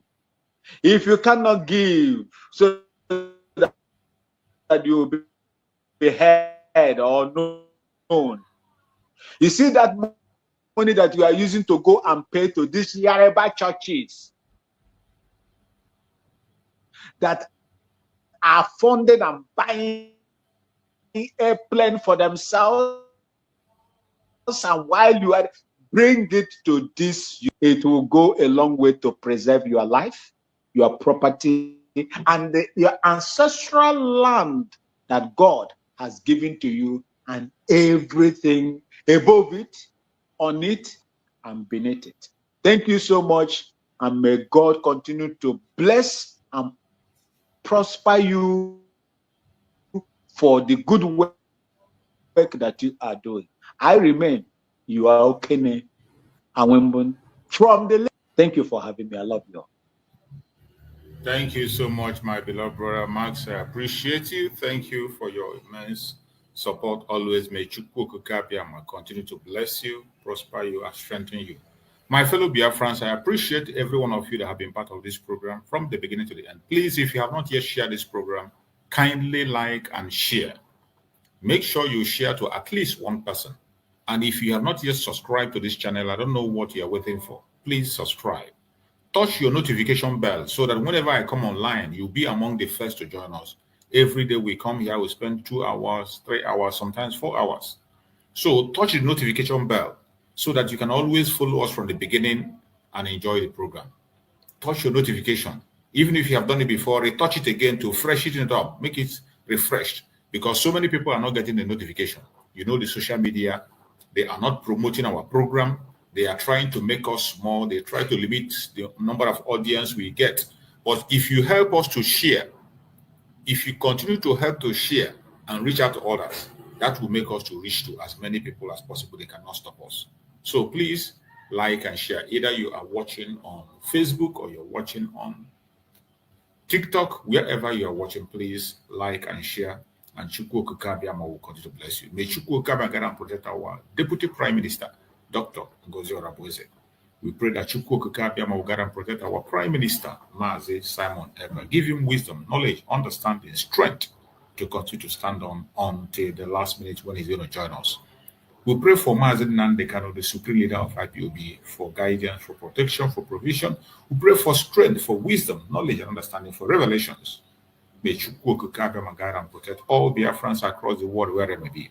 No weapon formed or fashioned against us shall prosper. Thank you so much for being part of this program. I will see you again tomorrow by the special guest of government. Thank you so much and stay blessed.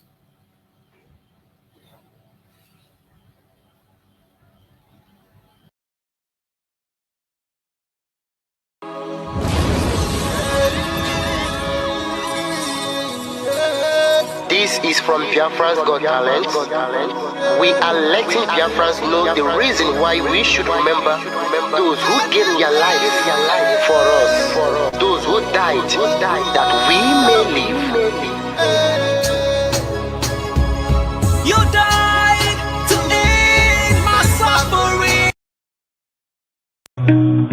stand together, fight for freedom now. No surrender. This day is more than just an opening. It is a call for peace and reconciliation. Join us at the first ever Biafra Peace Summit, where the past and present voices for Biafra independence come together. No segregation, no division, just one people with one purpose. An occasion to voice our differences, resolve them, and stand stronger as one people. May 30th is also our separate Biafra Heroes Remembrance Day, when we honor the brave souls of men and women who fought and children who fell from the genocidal war of 1967 to 1970, where over 3 million Biafrans lost their lives. The day we honor those unjustly imprisoned and killed before the war, during the war, and presently, simply for being Biafrans. We salute our past and present leaders, from the vision of Chukwuemeka Odumegwu Ojukwu to the resilience of Philip Effiong, the fearless dedication of Mazi Nnamdi Kanu, and the unwavering courage of Simon Ekpa Odogu, who have carried the torch of our struggle. Their sacrifices and leadership lights our paths forward. As we all know, for far too long, we've endured suffering at the hands of our enemies and division from within. This summit is power-packed to heal those wounds, to uproot seeds of discord planted among us, and to unite Biafrans across tribes, regions, religions, and political views. Together, we are unstoppable. Be part of history. Join us on May 30th, 2025 at the United States of Biafra headquarters in Washington, D.C. A day of unity, remembrance, and renewal. Biafra rises as one strong nation, bolder together. Venue, 11726 Connecticut Avenue, Northwest Washington, D.C. Time, 3 p.m. Biafra time and 10 a.m. Washington time. 30th of May 2025, a united Biafra. Our time is now. This message is proudly sponsored by the Office of the United States of Biafra Deputy Prime Minister, Her Excellency Dr. Ngozi Orabweze, and the Biafra Information, Telecommunication and Postal Service. My name is Marvelous Chukwubikem Arinze.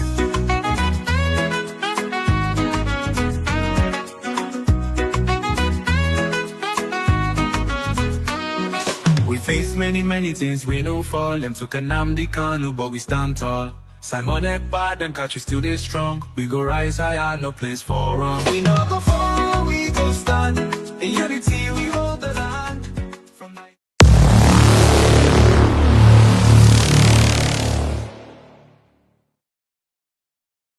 Biafrans know the reason why we should remember those who gave their life for us, those who died, that we may live. You died to end my suffering. You died fighting for my freedom. Your blood is the seed of redemption. You are my inspiration. The deed no longer them, military shots out them. 67 to 70, we remember them. 2016, 38 May, memory still lives in our mind till today. Wonder why they refuse to publicize the genocide. The world media turn blind eyes to our plight. It's time to arise, land of the rising sun. Let's rise one more time, let's rise. Yo, we will never forget our fallen heroes. Those who gave their life for us. Onitsha massacre, Ipocha massacre, Aba massacre. We remember you. Alright.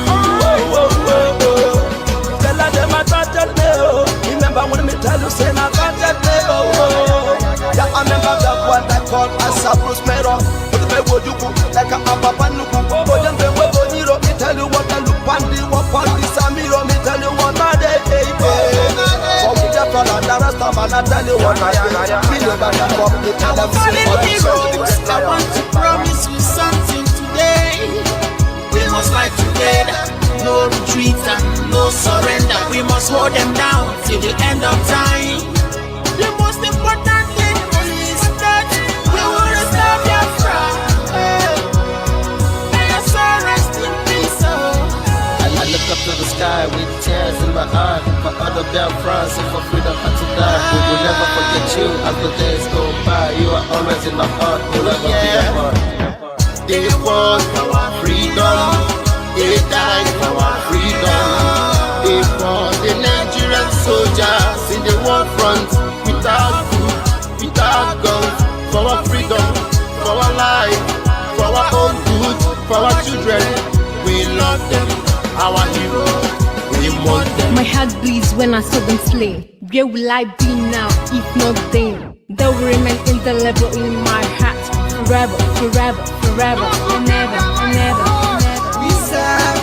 We serve in your plantation, and the way you paid us back with your bloody starvation. We bled in our history that the death of my people is the mystery. No going back to get to a victory. I had a voice now call for vengeance. I never get bombed, I'ma blow like a vengeance. Yo, we will never forget our fallen heroes. Those who gave their life for us. Onitsha massacre, Iwata massacre, Aba massacre. We remember you. Alright. Where will I be now if not you? You died at Mali.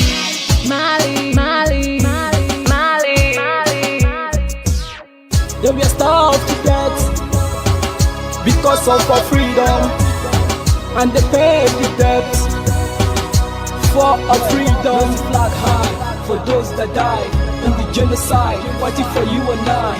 There is pain in our heart, we bleeding inside, tears in the eyes, so I'm falling here. This is for my fallen heroes. Give them a patient people. It's like I'm looking at myself in the mirror. Cause to be a cast, I need to be a nurse. If we did not retire, They paid the ultimate price. They died for the freedom of unborn child. We live for the legacy. Yo, we will never forget our fallen heroes. Onitsha massacre, Iwata massacre, Aba massacre. We remember you. Alright. Yo, we will never forget our fallen heroes. Onitsha massacre, Iwata massacre, Aba massacre. We remember you. Alright. Yeah, put the flag in the air. Never be afraid. March on, cause we are more than conquerors. Yeah, you know what it is. I'm looking at myself in We the must mirror. revenge, and we must stand to represent who we are.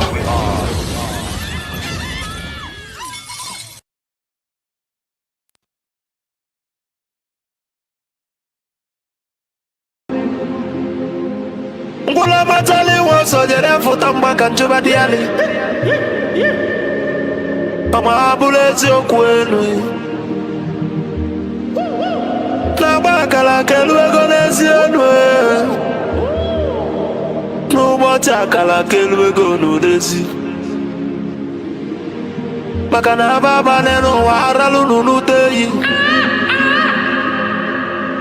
Ụmụ Biafra kụnye nwe Ụmụ Biafra kụnye nwe Ọnọdụkwara igbe ọnọdụ ụlọ mọnọ n'ezi bịa kere nwe Ọnọdụ enu lila tọnọ na ndagwurugwu senyi tọnọ n'ugwu gbadata ya Ka anyị were ofu obi wee nataba n'ụba anyị maka na anyị ụkọ n'ụwa milion wee gba ọfụfụ ma ha bụrụ eziokwu enyi n'aka ndị kwọta mmiri aka ịgba gwachasị enyi ka aka ezu ezu ọba bụrụ ebe wee lụta mmanụ ụmụ Biafra akụnye enu Kanye welo fobi wela tabano banye. Makalo fobi abakama. Nala nugo no way.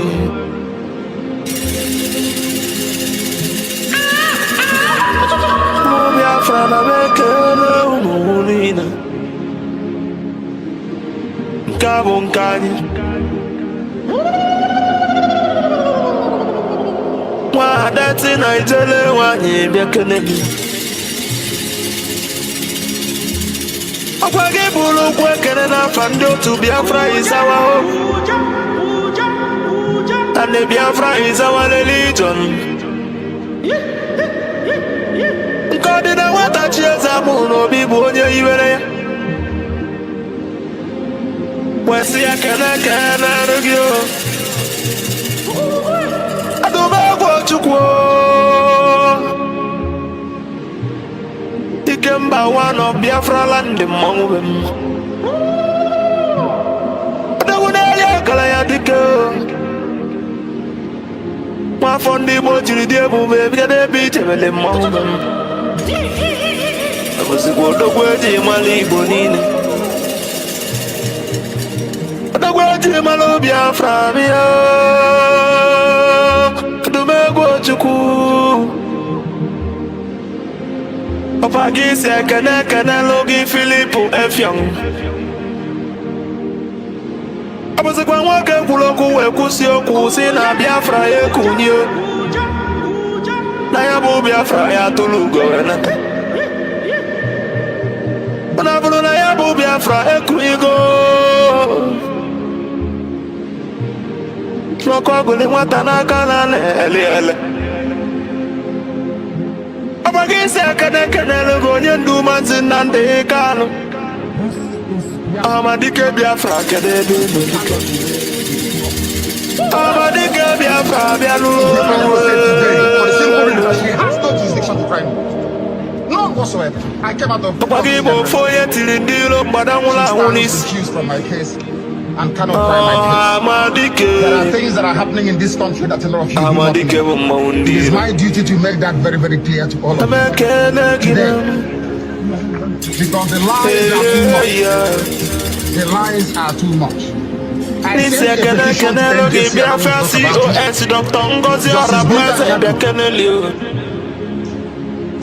is using her position for personal gain. Her son and her husband are facing corruption charges. They told them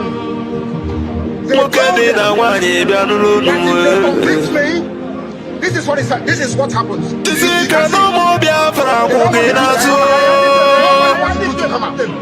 Nobody wants to come out. That's the problem. They sent her to my case. So they can Biafra government they don't have exile cabinet.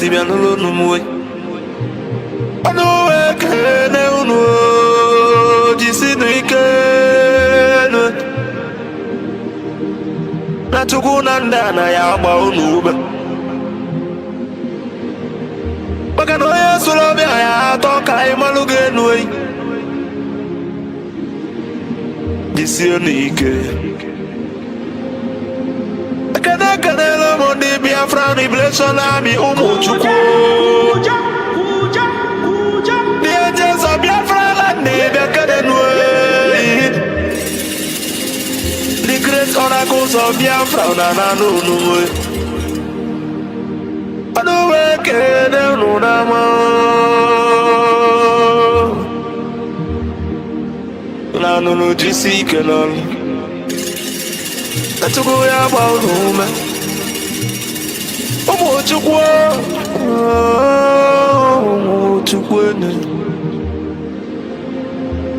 I say kana the Prime Minister H.E. Masi Simon Webber. Abuzi kwa bato biyo.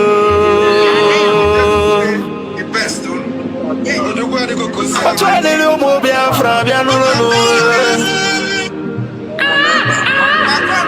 Nunganga Piotembe will not be. The one I just show you, you will not see.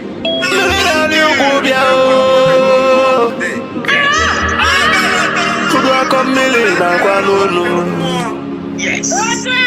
Mwana kwa mobia kenelio. Odagiri dimu. Ose fulu dilo bia lulu Makwale na kosa de malanya. Mweji mwagu kojilo sino de lonka sojilo ya tiji sojilo walasa. Muzi kwe wabato biye. Pagada gidi dike bia lulu. Mweji wala niyo. Kujine tukunyele ndi Biafra na nunu. Kloda beke nege. Asibona ya dele ndi Biafra ni nenama. Asino ya dele ni nenama. Mandanye na bono mweno utela nyiwelienne. Mandanye na bono nudonu no mwe. Makana mbona boke kwena abonike. Moya na no, moya no. No bivo ye debeli ne no wama believe emelema. A good legacy will last forever, wama believe emelema. And the remembrance of my bless you.